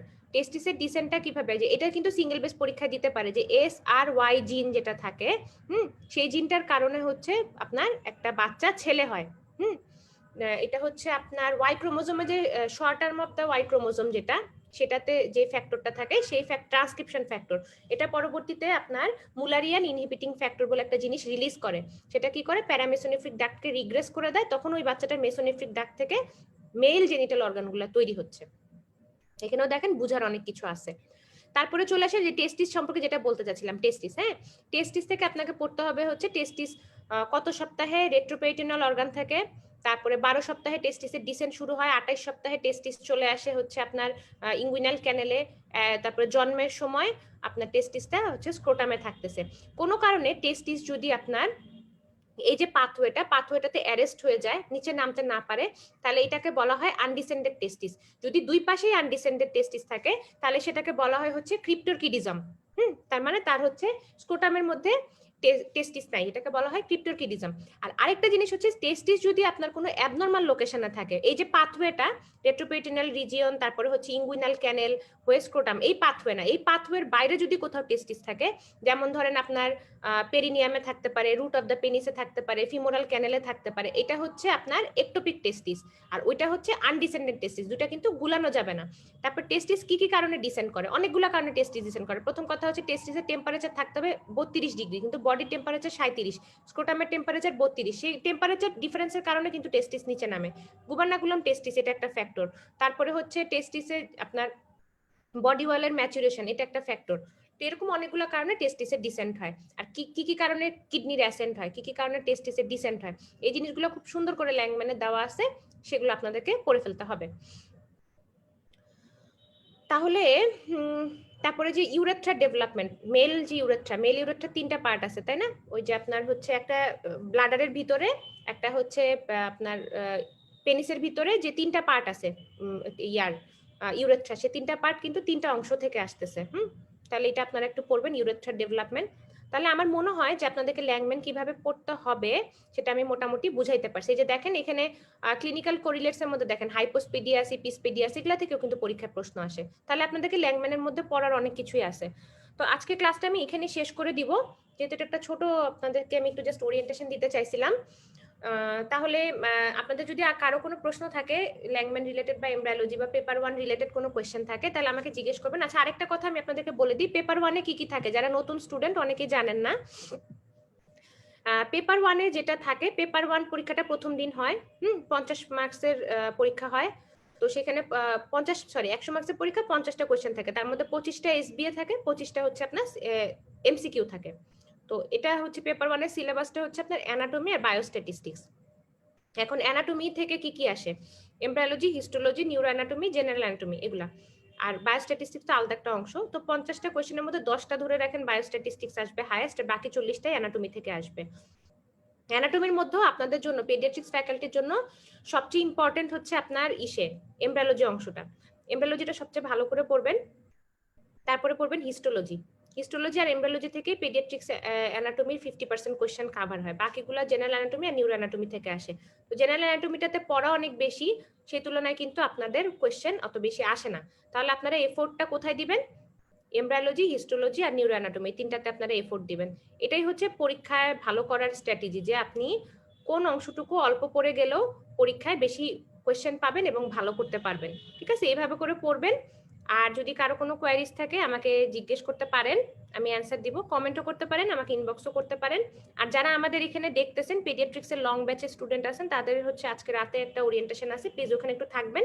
আমি আপনাদেরকে ওভারঅল এফসিপিএস সম্পর্কে একটা আইডিয়া দিয়ে দিব, যে আপনাদের কোন পেপারে কি থাকে এবং সিলেবাস সম্পর্কে একটু অল্প একটু কথা বলবো। ঠিক আছে, ভালো থাকবেন সবাই। আমি হচ্ছে আমার কোভিড ডিউটি রোটেশনে আছি। আমি বিএসএম আইসিইউ, যেটা কোভিড আইসিইউ, সেটাতে কাজ করি। তো এখন আমি কোভিডের রোটেশনে আছি। তো দোয়া করবেন যাতে আমি সুস্থ মতো বাসায় ফেরত যেতে পারি। আমার জন্য দোয়া করবেন, আমার ফ্যামিলির জন্য দোয়া করবেন।